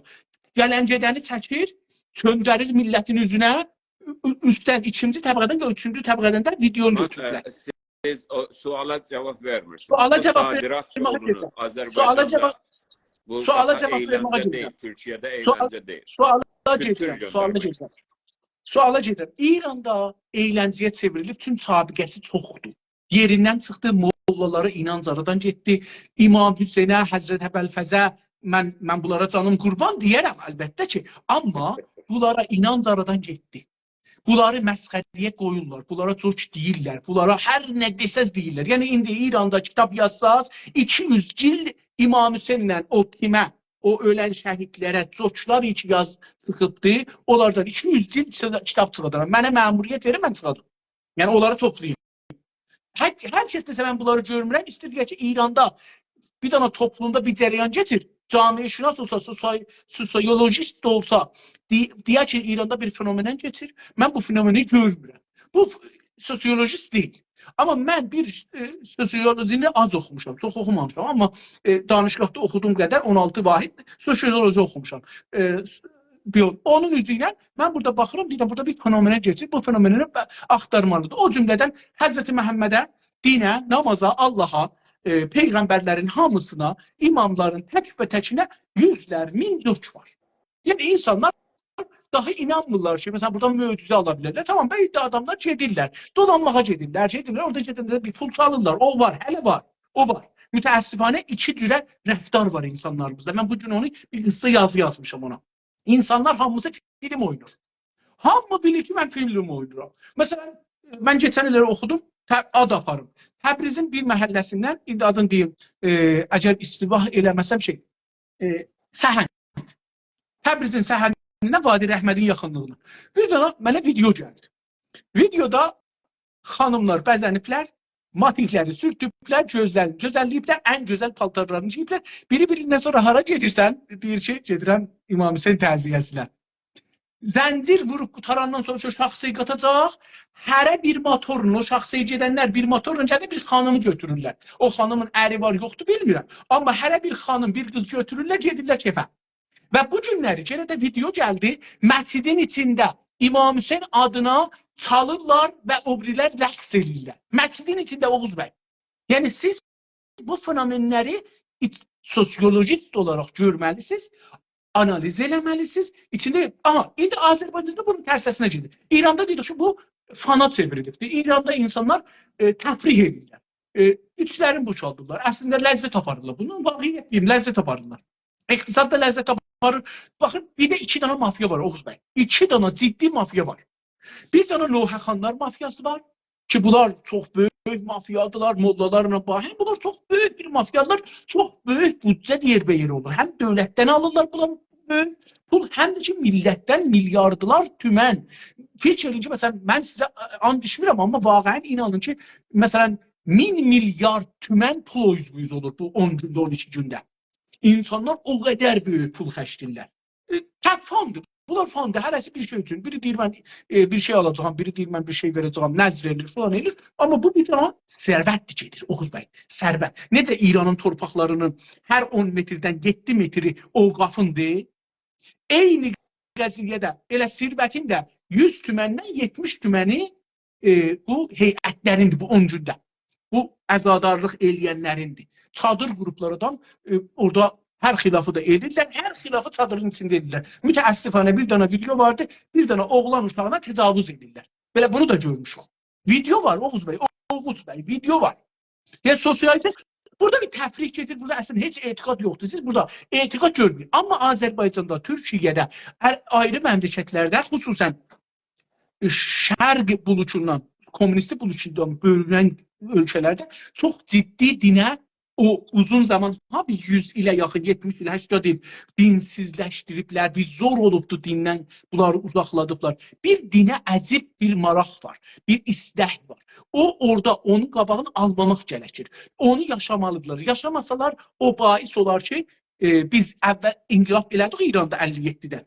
Biz əlbəttə inqilabdan qabaq daha çox məzhəbiydik. Mən bunu danışçılıq dövrəsində analiz elədim mədrəsədə. Danışçılıqda burada da istəsəz deyərəm ki, tamam filmlərə, siz şah zamanı filmlərə baxın. Bir dana mərd, cavan mərd var. Bir Həzrət Əlinin əksi divardadır. Bir dana xanqah var. Orada gedirlər, vərziş edirlər. Biri vardı ki, hətta təcavüz olmuş qızları gətirir, saxlır. O birisilərlə mübarizə edir. Bunların sonucu gəldi, oldu İran inqilabı. Və onlar mütəəssifانه həman adamlardır Oğuz bəy. Bu edamları eləyən, bəziləri şah bir adam tərbiyyət elədi. Bu da bir, mən burada deyim, düşüncə olduğu üçün bu çox önəmlidir məncə. Bəzilər deyirlər ki, şah bir nəsl tərbiyyət elədi, inqilab İslami elədilər. Yox, şah bir nəsl tərbiyyət elədi. Rejimi çevirdilər, edam elədilər. Yüzlər min nəfəri edam elədilər. Dünya ilə savaşa girdilər, terrora girdilər. Özlərinə rəhm eləmədilər, ailələrinə rəhm eləmədilər, uşaqlarına rəhm eləmədilər. Hala bu günləri öz qızlarına, öz xanımlarına, öz bacılarına rəhm eləməyən bir insanlardan danışırıq, Oğuz bəy.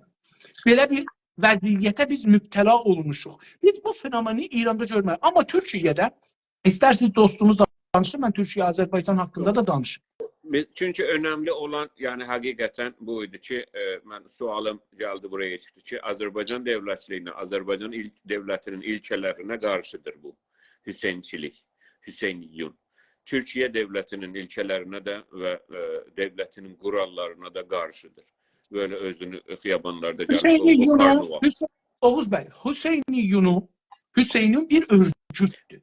Bir Mən də elə o siyasi, deyirəm. Elə bunlar hamısı siyasi, bir çərçivənin siyasi, altındadır. siyasi ve nizami yani ordusal silahlı bir örgüttür. Elə həmin Onu örgüt onu New York'ta da eləyir, onu Bakıda da eləyir, şeydə də eləyir. onu İstanbul'da da Azerbaycan'ın milletiyle ayırmalıyız.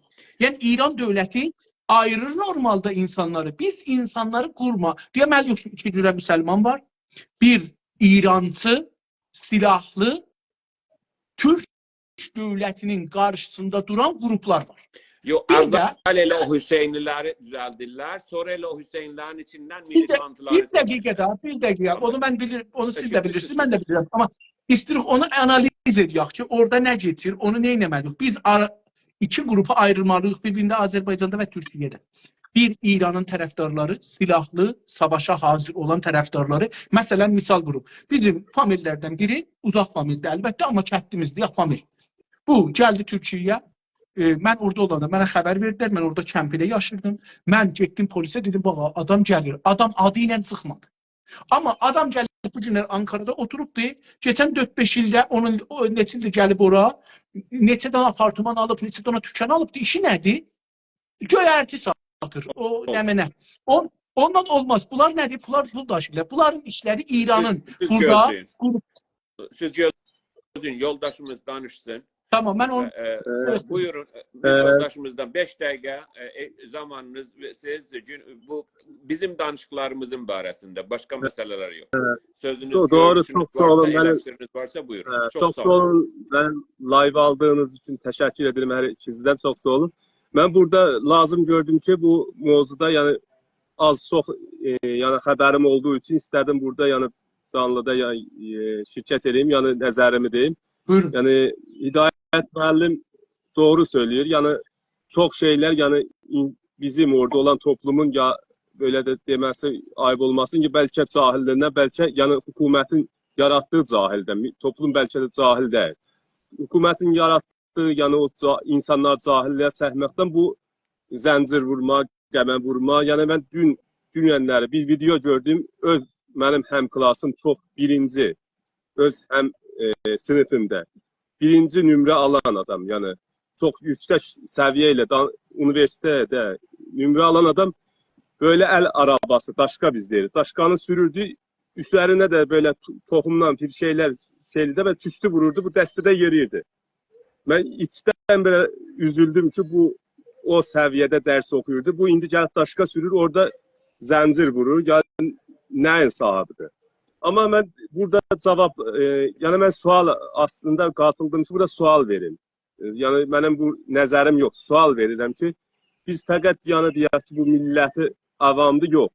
Yani ben sualım budur ki Cumhuri İslami ha belə İslam təşəyyü bu necə bacarır ki bizim bu güclü bir qüvvəni, güclü bir enerjini o yöne yönətsin, yani ora çəksin. Ve bu onda başarılı olur Cumhur İslamı. Onun o gücün sahibi hardan gelir? Yani biri bizim bu İran'da olduğu paygahlar vardı. Bəsis paygahları. İndi mənim live'ımda indi gəlirlər, elə çoxu bəsisdi, muxbirdi, vardı. Bir gücü mən onu görə bilirəm yani. Onu gözümlə görürəm ki, məsələn kim adla da saya bilir. Öz şəhrimizdəki olan adları deyirəm. Mesela Təbrizə geçti, belki benim haberim yok. Ama bizim olduğumuz Zulfa şehrinde ben kamil görürəm ki, bunu kim yaradabilir? Adından sayabilirim. 50 kişidir, dəstələri kimdir, məhəllələr kimdir, adından plakla sayabilirim.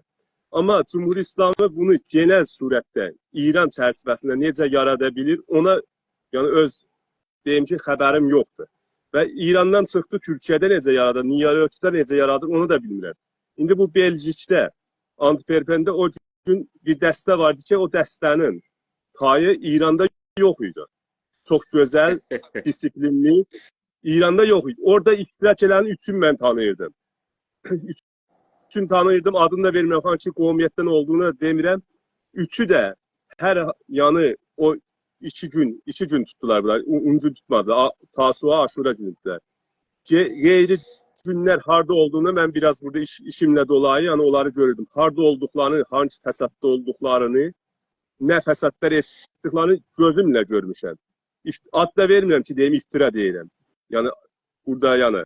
Amma bu fəsadlarda ola bu adamı o 2 günü gəldi, kutsal olaraq kutladı, zəncirin də vurdu, o göstəricəni də millətə göstərdi. Bu güc hardan qaynaqlanır? Mənim sualım, sadəcə dedim, çox zamanınızı almayayım. Bu sual mənədir, sualdır. Mən də Hidayət müəllim çox doğru söylədiklər, hepsi doğrudur, yəni hamısı doğrudur.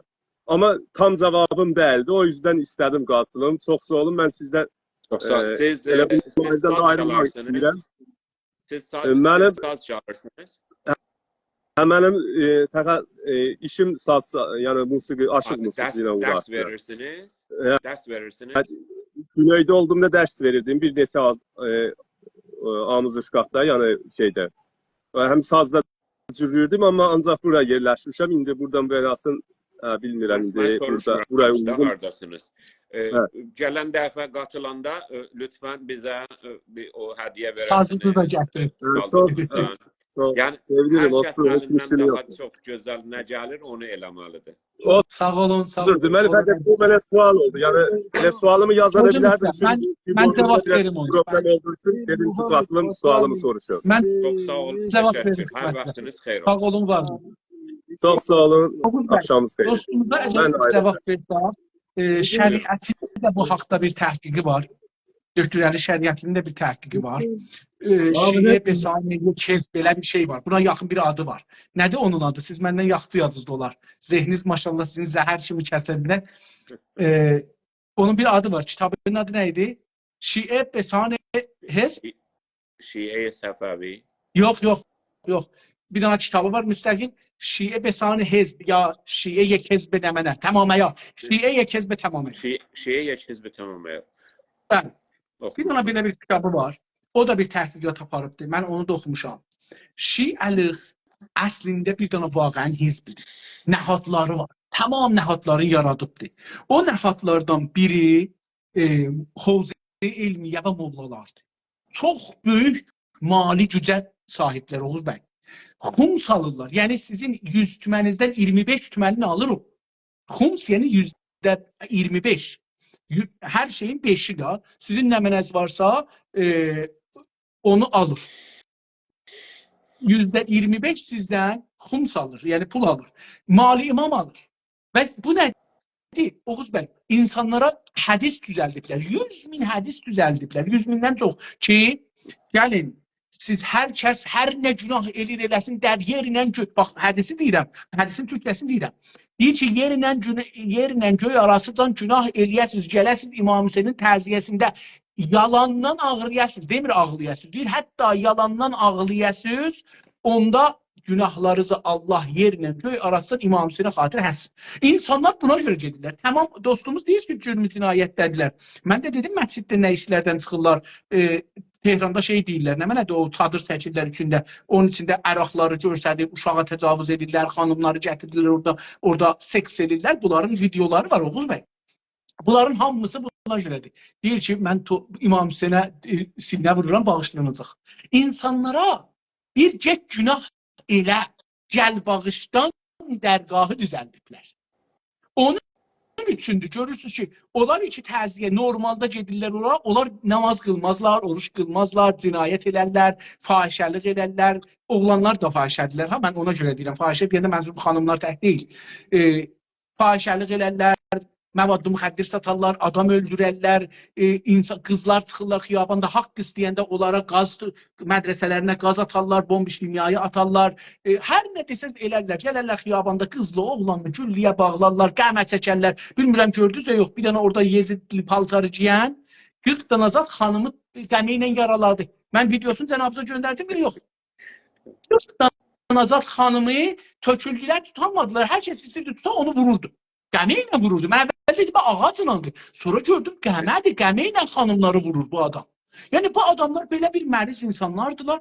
Amma onlarda mollalar belə bir şey yazıb. Bir dənə din yaradıblar. Bu dində sən nə günah edirsən, eləcə İmam Hüseynin orada ağlayacaqsan, İmam Hüseyn üçün pul verəcəksən, günahını bağışlayacaq. Baxın Oğuz bəy, bir dənə sizə bir şey deyim. Gedin İranda 100 milyar dolar oğurluq edin. İlin axirində gedin bir dənə müstəhdin yanına, deyin ki, ağam, mən 100 milyar dolar oğurluq eləmişəm. Bunu istəyirəm paklayayım. Malımı istəyirəm paklayayım. Baxın adı budur, fiqhi adı budur. Deyəcəkdir ki, məsələn 100%'unu verəcəksən mənə, paşlanacaq. 100%'unu verəcəksən ona, deyəcək ki, həlaldır. Biz belə bir sistem ilə böyüyüşük. Onun üçün mən deyirəm mafiya, iki dənə mafiya var. Bir molla mafiyası ki, bunun vizarət irşadı var, sazman təbliğ İslamisi var, sazman nəməni beynəlmiləlisi var, məscidləri var, mənbələr. Bir də bunun Nohəxan tərəfi var. Ki, bu ikisi də bir-birinə qarşıdırlar. Zalibdir. Mollalar həmişə bu birisi ilə. Çünki bunlar da mollaların haqqından biraz yiyirlər. Həmişə mollalar bu təziyyədə olanlar, nümayiş verənləri, nə bilim filanları, hətta dünən bir videoda deyir ki, hər kəs gedib bunlara baxır, dinsizdir. Rəqabət var. Yəni bu iki mafiyanın arasında rəqabət var. Bunların bir dəsi, məsələn, mənim bir dayım var, Allah saxlasın. Bu ərağını içər, tirgəkin çəkər, düşsə, lazım olsa zinasını elər, gəlsə, əl versə, hər nə desəz elər. Deyil ki, bir şəxsi təcrübə. Adını da demirəm. Bu neynər? Amma İmam Hüseyin təziyyəsi olanda gedər orada Nuhədir. İndi 2 saat 10 dəqiqədə danışırıq. Tamam. Bu suala cavab versək, biri budur ki, mafiya hakimdir. Bunların işləri bir cürə bir din satmaqdır. Və hətta dindən keçirəm bir cürə təfənnün, bir cürə, bu İngiliscə fan deyirlər, fan gözəl şeydir. Bir təfrih satırlar onlara. Bunlar təfrih bəzən ağlamaq şəklindədir, bəzən cimmaq şəklindədir. Bir karnavalda, yaşa, bir dənə karnavalda salırlar. Bu İranda insanlar buna maildirlər, istəyirlər. Bu karnavalı qabağını almamaq gərəkir. Əgər alsaz bunun qabağını, bu yüzdən cəlilləşər. Azərbaycan dövlətində və Türkiyə dövlətində iki yerə bölməlidir dövlət. Bunları, sistem bunları iki yerə. Bir, onlar ki, İran tərəfindən məmurdular, bunu yaratsınlar, bunları silahlandırsınlar, bunlara təlim verirlər, bunları qruplaşdırırlar, bunları mafiyalaşdırırlar. Bir, o qəsim var. Bir də normal bəzi şiələr ya ələvilər var. Bunlar yox. Bunlar ondan deyirlər. Bunlar sadə insandırlar, istəyirlər məsələn İmam Hüseynə bir məhəbbət göstərsinlər. Bunu Türkiyənin radyo televizyonunda da görürsünüz. Həzrəti Əli və Həzrəti Hüseyn və Həzrəti Həsənə, İmam Peyğəmbərin nəvələrinə sünnilərcə şiələr ehtiram qoymurlar Oğuz bəy. Mən bunu Türkiyədə gördüm, mən bunu Pakistanda gördüm ki, sünnilər İmam Hüseynin özünə, balalarına, yanındakı şəhidlərə, xanımısına, Peyğəmbərin evladlar, qızlarına, oğlan, hətta bir dənə dünəncidə məqalə oxudum Oğuz bəy. Çox cəlib idi. Yazmışdı ki, Aşuranı mollalar nə qədər şey ediblər, fikirlirsiniz, sansur ediblər.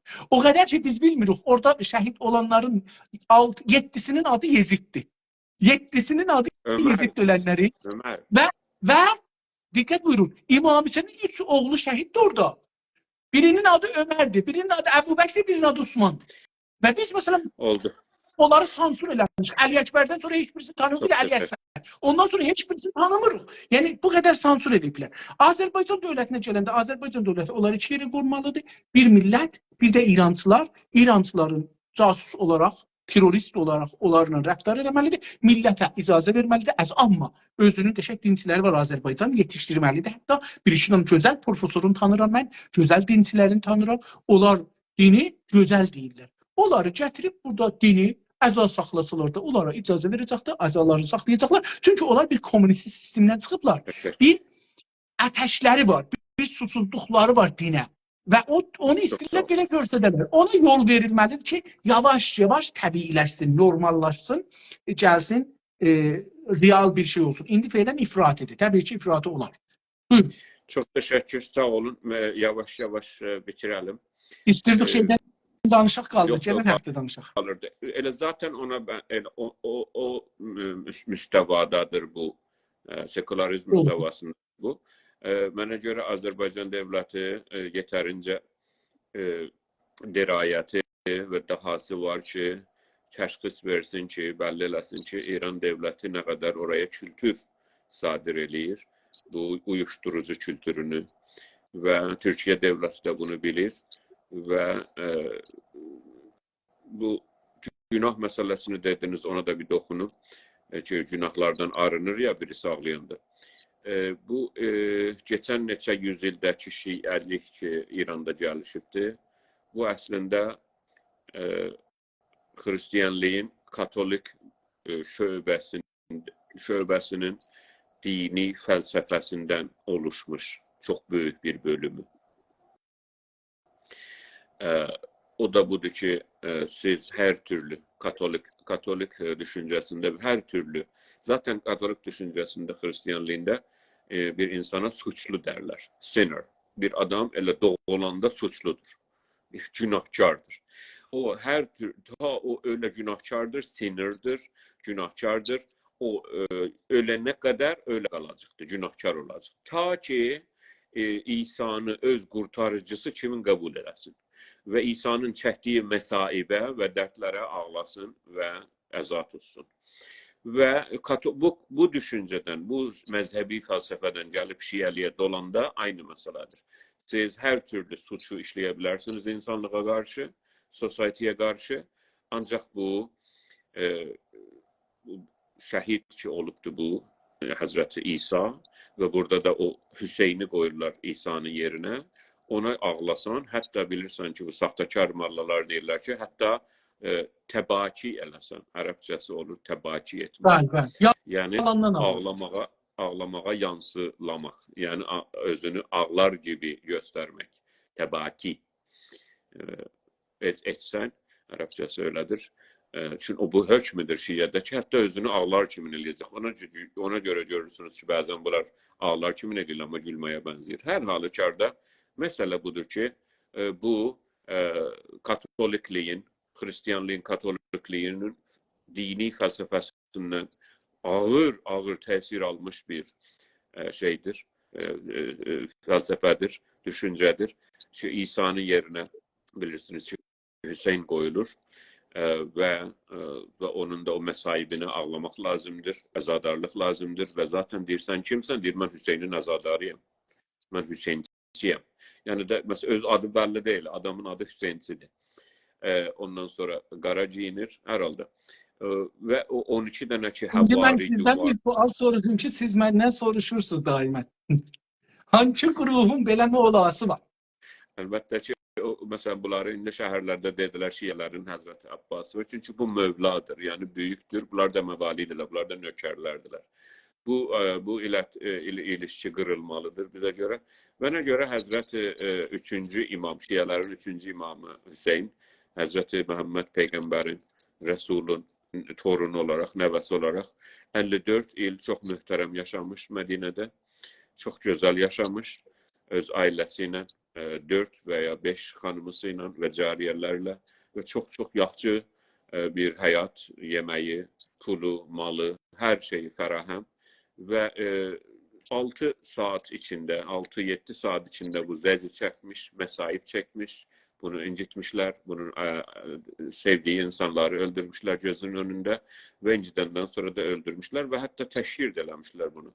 Yəni təhqir də eləmişlər bunu güya. Güya böyle şeyler olmuş. Bunu 5-600 yıl sonra biz eşitmişik başka yerlerde, rivayetlerde. Yani elimiz yetişecek bir kağızda ya deride ya bir şey yazılmış olan 500-600 yıl sonradır. Herkes de ki desəndən 50 yıl sonra, 100 yıl sonra bunlar hamısı yalandır. 5-600 yıl sonra bazı indi sənədlər var ki diye böyle bir hikaye olmuş. Ama sonra bunu takriben 100 milyon dəfə böyüdüblər. Aslında orada bir savaş olmuş. Bize göre böyük bir trajedi olmuş. Bize göre heç də yaxşı bir iş olmamış. Yani İbn Ziyad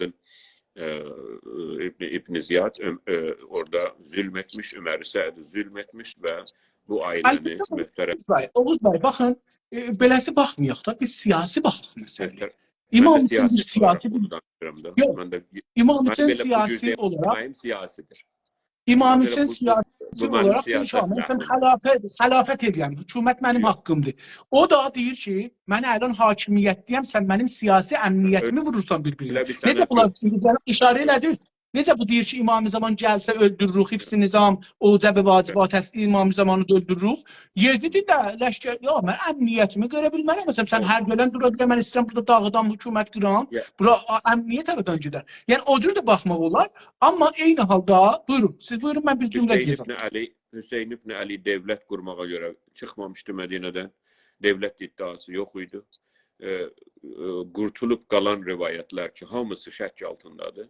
Göstərir ki, bu o zamanki hökuməti və xilafəti qəsb eləyən və qeyri-qanuni olaraq hökumət başına gələn Yezid ibn Muaviyyəyə beyət eləmədiyinə görə və savaşa girməmək istəyi ilə və beyətdən də çəkilir, savaşdan da çəkilir və hərəkət eləyir Quzəyə tərəf. Ancaq bu hətta ən son bunun istəyi güya Küfədə babasının, Həzrət Əlinin yaşadığı yer və hökumət elədiyi yerə getmək. Bu Şama tərəf getmirdi. Heç bir sənət ki, bu hökumət istəyirdi eləsin, xəlifə istəyirdi eləsin, yoxdur. Zaten xəlifəliyi istəmək Məsud İbni Osman İbni Affan idi ki, o deyirdi ki, Muaviyyə öləndən sonra bu Yezidə geçməməlidir hökumət. Zaten xilafət mənim haqqımdır. Ona görə onu da o zaman elə göndərdilər Xorasan valiliyinə və sonra da onu həmən aradan götürdülər. Ancaq nə Həzrəti İmam Hüseyin böyle bir istekte ve qiyamda bulundu, öyle değil, qiyam etmiş. Öyle değil. Zaten beyət etməmiş ve mənə görə orada büyük bir trajedi olmuş ve onu orada hem təşhir etmişler, bir zülm etmişler ve bu məzlum qərar tapmış. Ancaq 54, mən sözümü bitireyim. 54 sənə bu neymətdə, nazi neymətdə və gözəl yaşamış və viqarla, hörmətlə yaşamış, xəlifənin oğlu kimin və dinin başlayıcısının, Resulun, Həzrət Məhəmmədin torunu kimin, nəvəsi kimin çox hörmətlə yaşamış və o 5-6 saatda, 7 saatda bu zəcr çəkmiş, dərd çəkmiş, inciklik çəkmiş və təhqir olunmuş. Ancaq ondan sonra da 1400 ildir gənə də cənnət-i məvada yaşayır, çox gözəl yaşayır, ən gözəl yerdə yaşayır, əbədi gəncər də orada yaşayacaq. Ona bu qədər büyük qovqa və şey yaratmaq, bu qədər büyük karnavallar yaratmaq və özlərini şıxdı şehid eləyib, Güney Azərbaycanın pulunu, malını, hər şeyini böyle şeye adamaq mənə görə əqlani deyil. Sağ olun. Əlbəttə ki, İmam Hüseynin yolunda xəşlənmir. Onlar mafiyaya gedir, mafiyalar cüzlənirlər və bizim zərərimizədir. Onun yolunda yox, onun adına. Bəli, onu ərz edim, mafiyaya gedir də, onun mafiyaya gedir, ona getmir. Yəni İmam Hüseynin düşüncələri haqqında bir təhqiq yoxdur, calibdir. Ya həyatı haqqında ciddi, elmi bir təhqiq yoxdur, nağıl var. Çünki heç bir sənət yoxdur. Trajedini trajediyə bağlıdırlar, roman yazırlar. Hey, bu romanı daha nədir eləyək, insanlar çox həyəcana gəlsinlər, çox pul versinlər deyə bir sistem yaradıblar. Amma Oğuz bəy, indi burada dostlardan biri yazmışdır ki, biz İmam Hüseynin uşaqlarının 3-ünün adını apardıq, yəni 5-inin adını apardıq. Əli Əsğər, Əli Əkbər, Osman, Ömər, Əbu Bəkir. Dostlardan biri oradan yazdı ki, Əbu Bəkir, Osman, Ömər bunlar din adamı deyirlər. Siyasət adamıdırlar.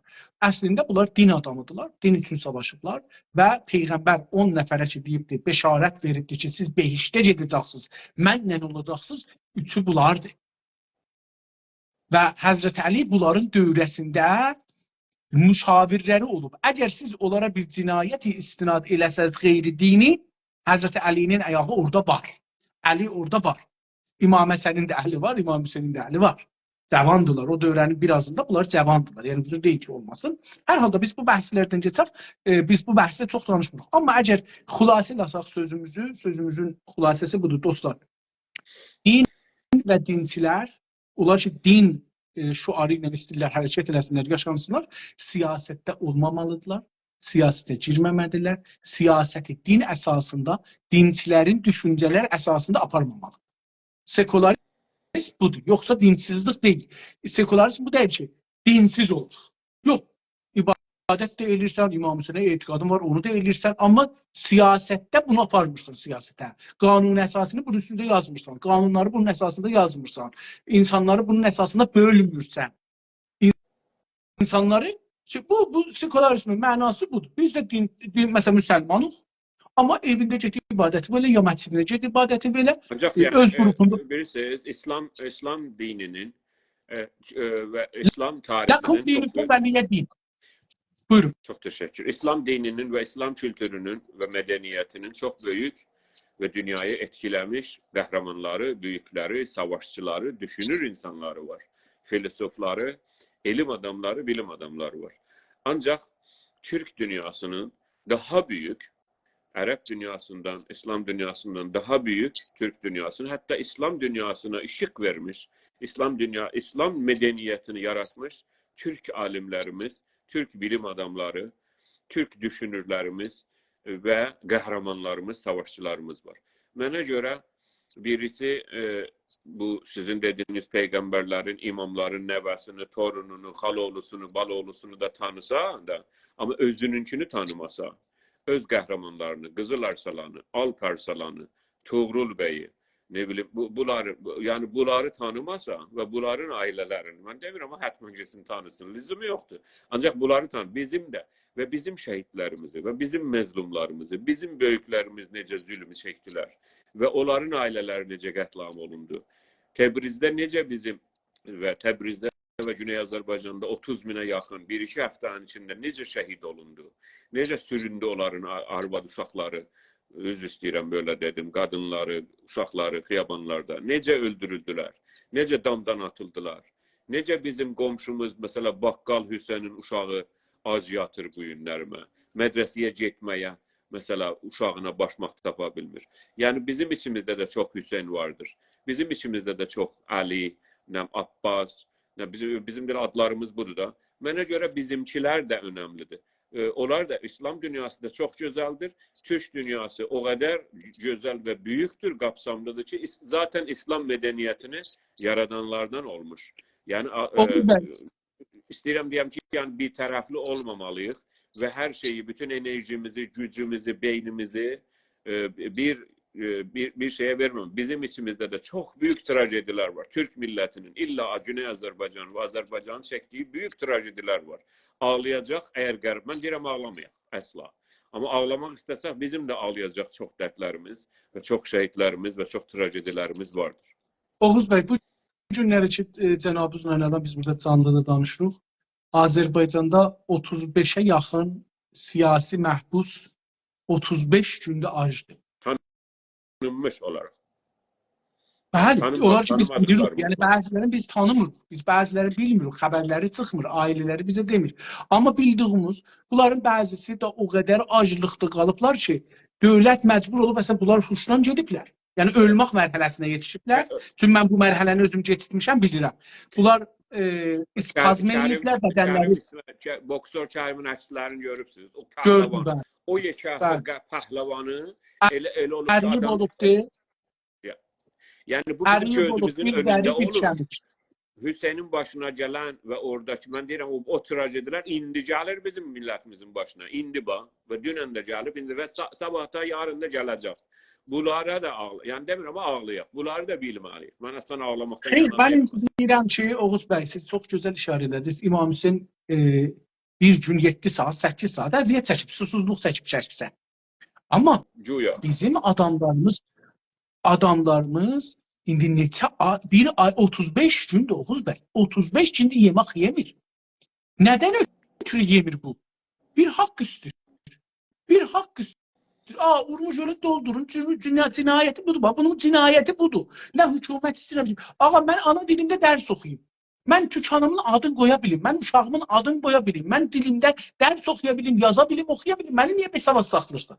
Baxın bu besavad saxlamağına etiraz edir. Ya məni qoy sabah dərs oxuyayım da.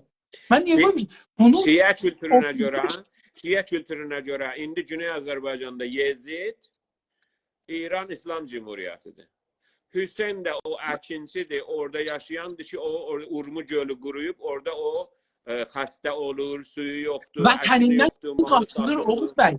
İmam Hüseyin necə vətənindən qaçmağa məcburlaşıbdır, zorlaşıbdır. Bizim orada 6-7 milyon insanımız vətəndən zorlaşıb gedir. İldə 250 min, 300 min nəfər insan vətənindən qaçmağa məcbur olur.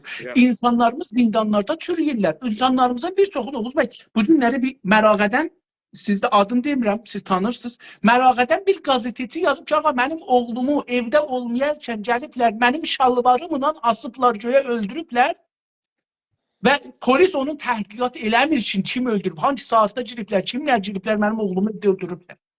Və Yəni özünü bir şahən bilirəm kimlər dəstdir. Şiə kültürünə görə Yezid, İbn Ziyad, Ömər Sər, Şümür elə Yezid bu rejimin başda adamları. oturandı. Hə. Yezid başda oturandı, Xameneyi'di. Yox, Əşağıdaşlar da öyle onun ad dəsturuna falan gətirmirəm. deyib, Ziyaddır, falandır, Bəhmandır. Yox, mən gətirirəm, yəni bunun şeyi yoxdur. Yəni, Mən İmam Hüseyin yapacaq. Orada 50 dənə, 52 dənə səddir vuran bizim sulara, Urmu gölünü ki, oranın ciyəridir. Yüzü o 110 danadır. Oğuz bəy, Yəni, al sədlər 110 danadır. olardılar. Biz Buyurun. Yezidin adını qoymalıyıq Oğuz bəy. Biz Yezidin adını... Yezid Xameneyi'di. Çünki hakimiyyət onun əlindədir.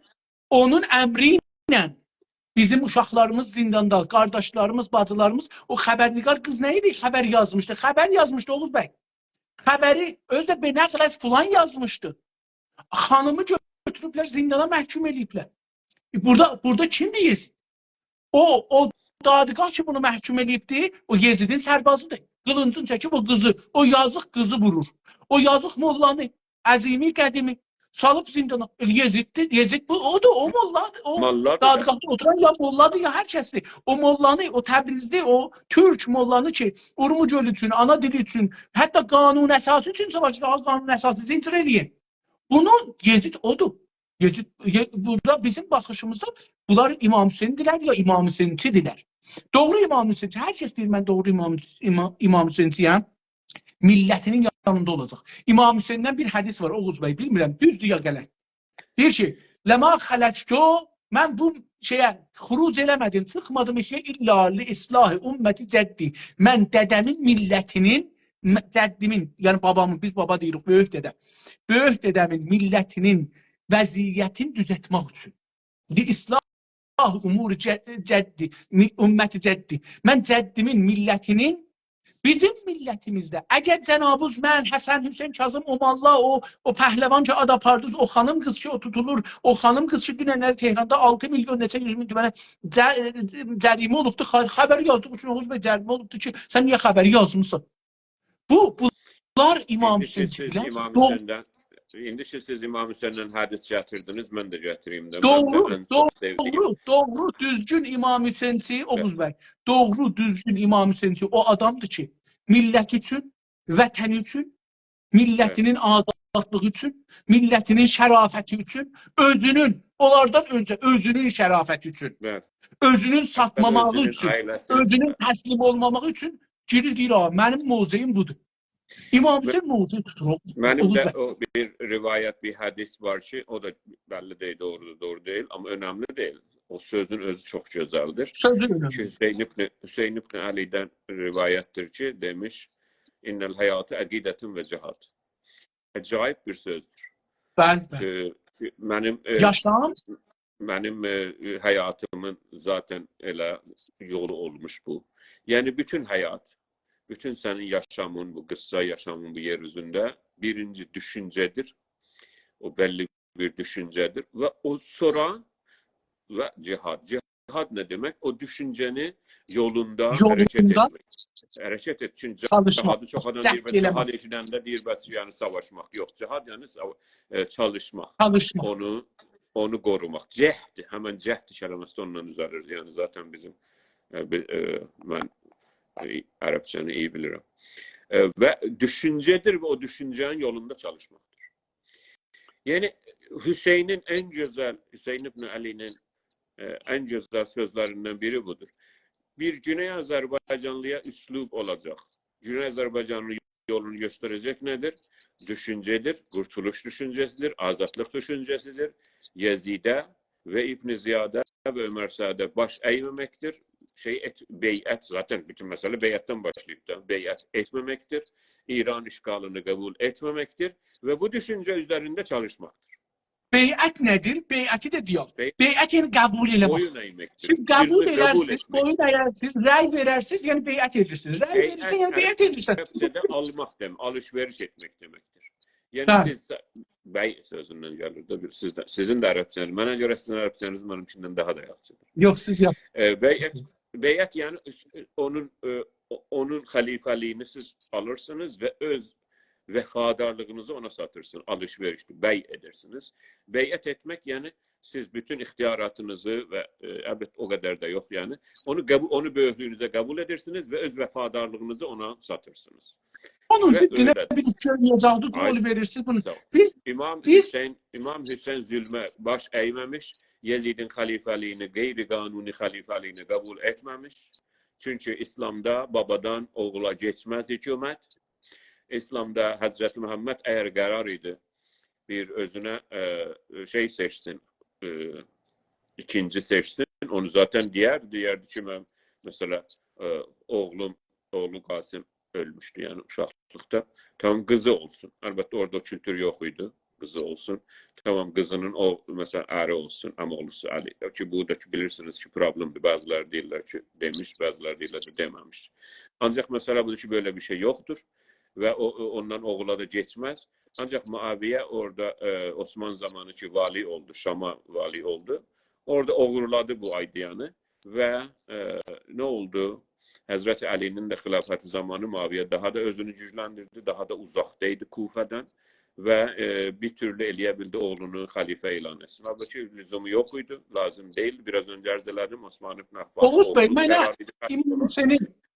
İmam Hüseynin qəzəbəsində İmam Hüseynin Ali də bunu beyət etmədi, qəbul etmədi və o şəhərdən çıxdı.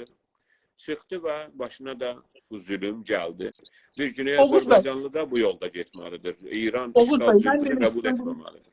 Oğuz bəy, mən də bunu İmam Hüseyndən bir şey örgəşsəm mənə yetişər.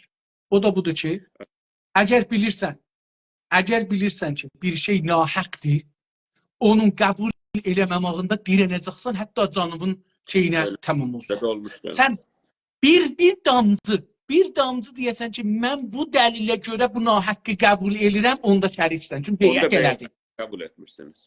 Siz o cinayətlərin hamısına imza atırsınız. Əgər biz deyirik rəy verməyik, ya neçə ildir deyirik rəy verməyik, çünki beyət eləyirsiniz. Ona haqq verirsiniz. Sizin tərəfinizdən istədiyi zülmü, cinayəti eləsin, amma sizin adınız edir. Amma siz ondan çəksəz və qabağında dayansaz. Rəy verməmək özü Oğuz bəy bir dayanmaqdır. Deyirsən, mən rəy verməyim. Hakimiyyətlə başlayırsan. Beyət eləmirsən, qəbul eləmirsən, üsyan edirsən. Əslində rəy verməmək üsyan bayrağı qavzamaqdır.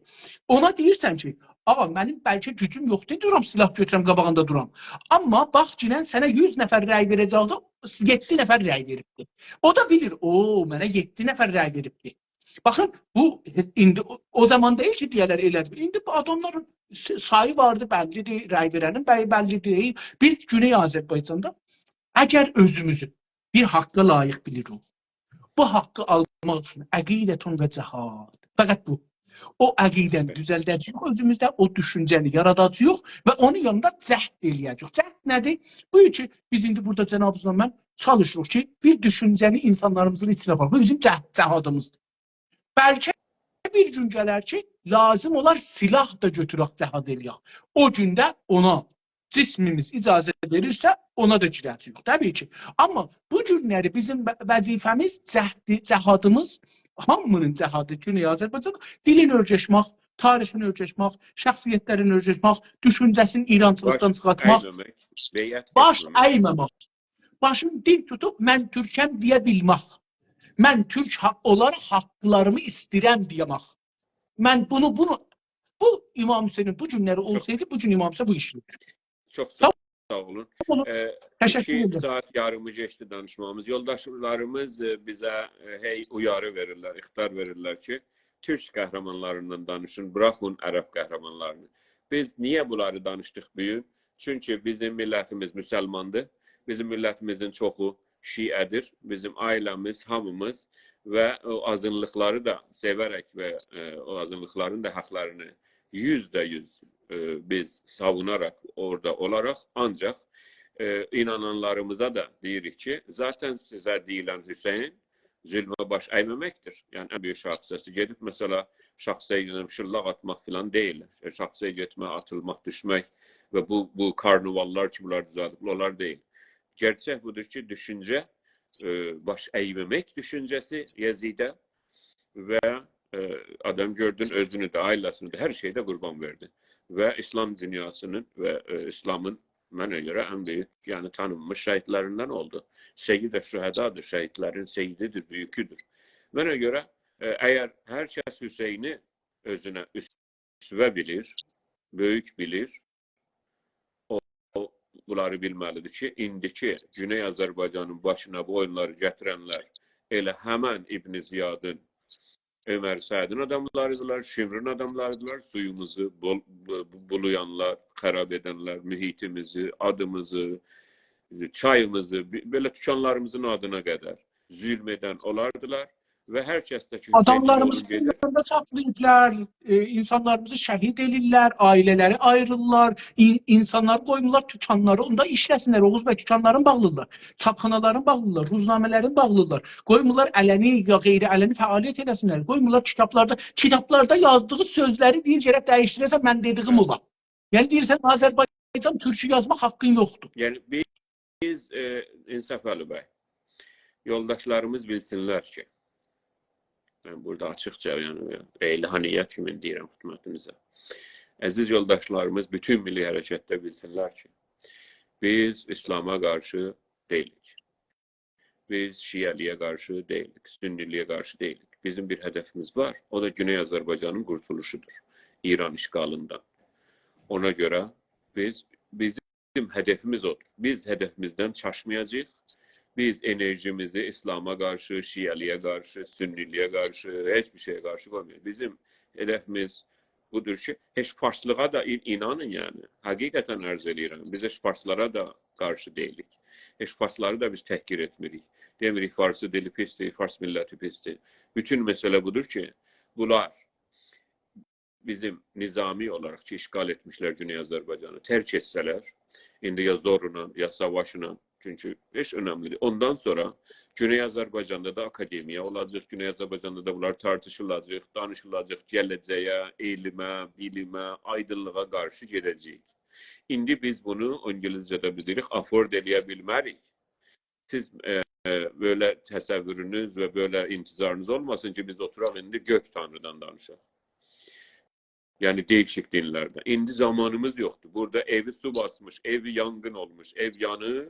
Siz deyirsiniz ki, mesela getirin, mesela filan gələcək, otaqçı düzəldəcək, orada hansı qətələri asaq, hansı əksləri yok. Önce bu ev yangından kurtulmalıdır. Önce İran İslam Cumhuriyeti ki İran Fars devletçiliği, bugün biraz danıştık biraz devletçilik barəsində. Nedir? İran İslam Cumhuriyeti ki sözde ne cumhuriyettir ne de İslamdır. Laf düz. Hakikaten arz edir.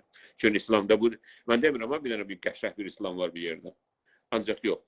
Bunlar ne İslam'ı temsil edirlər, İslam'a göre bunlar değiller. Ve ne cumhuriyeti de. Cumhuriyette məskər ediblər bu seçimlerde belli oldu. Bunlar İran devleti, İran Fars işgalçı devletçiler. Bunlar Azerbaycan'ı terk etmelidirler. Ondan sonra Azerbaycan'da biz göreceğiz ki Azerbaycan'da ne kadar kim haraya inanır filan akademiya, elim, bilim gelişmelidir. Budur. Biz burada bizim hem Güney Azerbaycan İstiqlal Partisi'nde hem bütün İndiyəcən milli hərəkətimizdə geçen yüzyılda bizim hedefimiz ideolojik değil. Bizim hedefimiz kurtuluşçu ve Güney Azerbaycan tarihi ərazisini İran işgalından kurtulmaktır. Hiçbir ideolojiye, ne sağa, ne sola, ne üstte, aşağıya asla qail deyilik, asla umurumuzda değil. Güney Azerbaycan Cumhuriyet olsun, ondan sonra 50 ildə olsun dinçi bir hükümet. İnanın, yani bilirəm sizə ağır gələ bilər bu. Necə bu söz deyir. Ama olsun, Türkiye'de 20 ildən çoxdur AKP iş başındadır. Ne olmuş? Olsun. 20 ildən sonra öbür olar. Devlet ilelebed olmalıdır. Biz öyle düşünürüz. İdeolojik, yani bilirəm bəzilərini ters gələ bilər, ama günlərime çok temel sözler dedim. O da budur ki, bizim düşüncemiz, bizim hərəkətimiz, benim düşüncem ideolojik değil. Hiçbir ideolojiye bağlılığımız yoktur. Benim şahsi ideolojilerim olabilir. O mənə mərbutdur. Mənə mərbutdur. Mən nəyə inanıram, inanmıram. Aslında yarın devletimizde mən də ona rəy verərəm da, mən o istədiyimə. Əgər millət vəkilliyinə istəyirəm rəy verəm, ya istəyirəm rəy alam. Amma indi dərdimiz istiqlaldır, istiqlaldır, istiqlaldır. Doğru. Hər halda dostlar, biz millətimizdən, bu millətlə yolumuzu gedəcəyik. Yəni biz bu millətin inanclarının tərsinə yol getmək haqqımız yoxdur. Bu belə bir əslən bu çox iştibahdır, millətimizin inancının tərsinə gedək, ya o inancı ilə savaşaq. Belə bir şey bizdə yoxdur. Biz sekularizmə əgər inanırıq, sekularizmi tərif elədik. Elə indi burada bunlar işi danışdıq bu günləri 2-ci saat 3-dən bu günə qədər Kanada vaxtı ilə saat 11-dən Təbriz vaxtı ilə danışdığımız sözlərin hamısı bu idi ki, biz bir sekular sistemdə, İmam Hüseyin nədir bir sekular sistemdə, məsələn biz görürük, dedik ki, əqidə və cəhad, düşüncə və düşüncənin yolunda çalışmaq, Azərbaycançılıq Türk dövləti yolunda çalışmaq, qutulu getdi. Bu ikisi həm əqidədir, həm də çalışmaqdır. Bizə görə gələcək Azərbaycan dövləti nə dini təbliğ etməlidir, nə dinin əleyhinə getməlidir. Nə bir dinin əleyhinə çalışmalıdır, nə bir dini təbliğ etməlidir. Bunu mütləq, bax, mən sizə söz verirəm, gələn dəfə sekularlığı daha açacağıq ki, sekularlıq budur. Ancaq yenə də bunu biləsiniz ki, biz enerjimizi qurtuluşa qoyacağıq. Amma bizdən soruşsanız, şəxsi düşüncəmiz əlbəttə ki, bizə görə Azərbaycan dövlətçiliyinin tutumu doğrudur, sekularlıq yaxşıdır millətə və Türkiyə dövlətinin sekular temelinə inanırıq və bizə görə daha uyğundur Türk millətinə. Ancaq, amma siz bizi anlayın, Azərbaycan dövlətində yaşayanlar, Azərbaycan Cumhuriyyətində. Bizi, Türkiyədə yaşayanlar bizi anlayın. Biz işğal altındayıq. Biz din savaşı aparmırıq. Oğuz bəy, bir məsələ də var.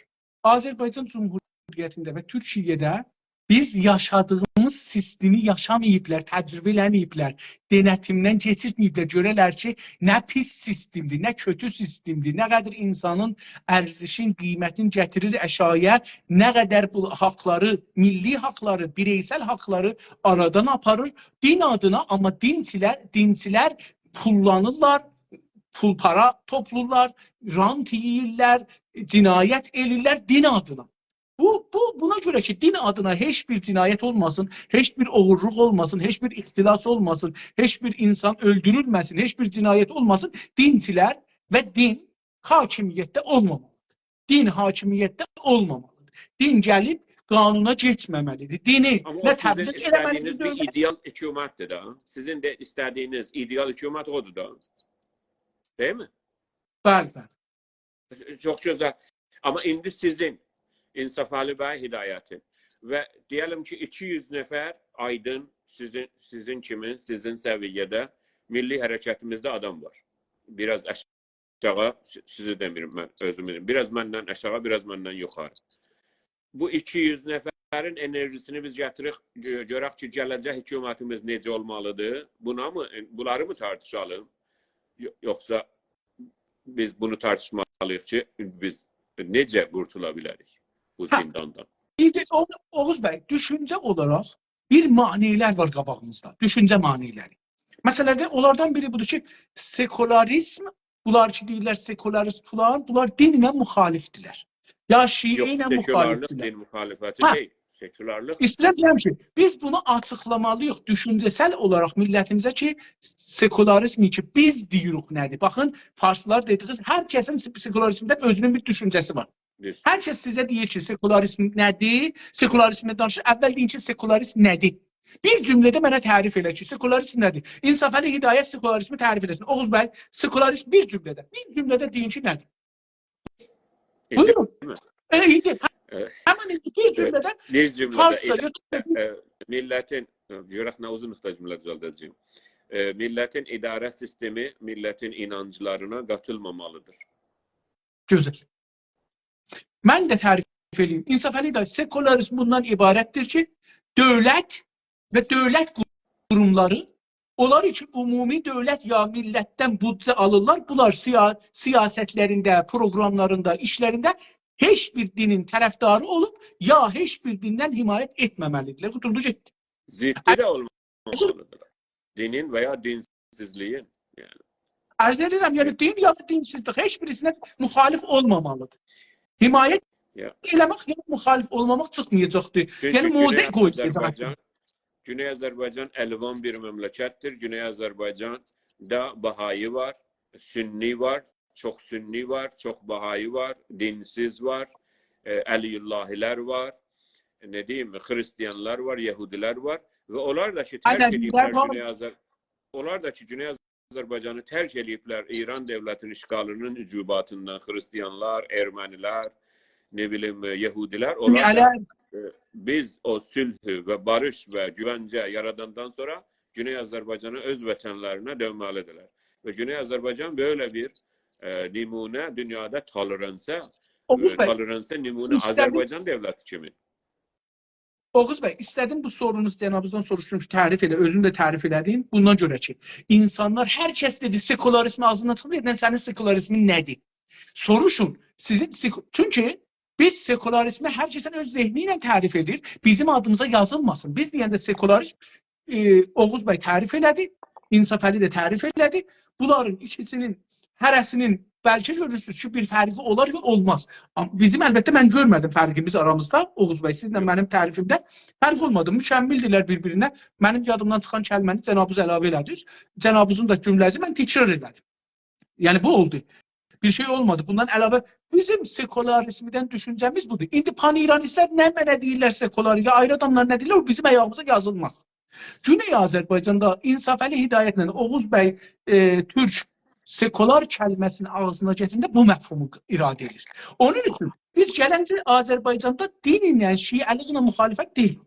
Ya filan dinə, ya məsələn bəzilər mümkün deyil, bunlar Bəhaidirlər. Xeyr, biz Bəhai də deyirik, Bəhaini də himayət eləməyəcəyik. Nə birin himayət edəcəyik, nə birin qabağında duracaq. Nə birinin müxalif olacaq, nə birinin şey olacaq. Biz ona görə, bu bəhs ona görə lazımdır. Siz məndən sual soruşdunsa, bu bəhs ona görə lazımdır ki, o insanlarımız ki, biraz dinçidirlər. Onlar bilsinlər, biz nə danışırıq, bilsinlər ki, din azadlığı var, ibadət azadlığı var, inancı azadlığı var, məscid azadlığı var, mənbər azadlığı var, hər şey azadlığı var. Amma dövlət onların yanında olmamalı. Sistem onların yanında olmamalı. Dövlətin haqqı yoxdur. Bir düşüncənin, bir inancın qarşısında dura ona para harcaya, millətin parasını. Və haqqı da yoxdur millətin parasını bəlli bir dinə və ya düşüncəyə şey eləmək üçün, onu yaymaq üçün xərcləyə. O haqqı yoxdur. Hər dini heç bir ideoloji, Oğuz bəy bunu deyək ki, heç bir ideoloji, yəni marksist olsun, feminist olsun, sərmayədarı olsun, biz heç birisinin yanında dövlətin haqqı yoxdur. Devlet ideoloji mərkəzi. İdeolojiyi ki devlete soktun, o devlet oldu ideolojik devlet, o oldu Kuzey Kore, o oldu İran. Öz millətinin bir çoxu düşmən hesab elər, onların qətlinə qalxar. Devletin ideolojisi olmaz. Tamam. Devletin işi memleketi korumak, idarə etmək.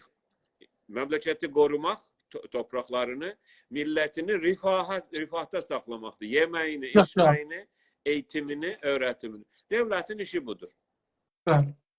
Tamam. Çox sağ ol. Mən fikir edirəm ki, bu günləri çox aydınlı oldu. Bəhsimiz çoxlu ciddi məsələləri danışdıq. Sizin əgər fərmayışınız olsa, buyurun. Olmasa, yavaş-yavaş dostlarımızdan ayrılaq. Çox sağ olun. Mən sizdən öyrəndim, faydalandım.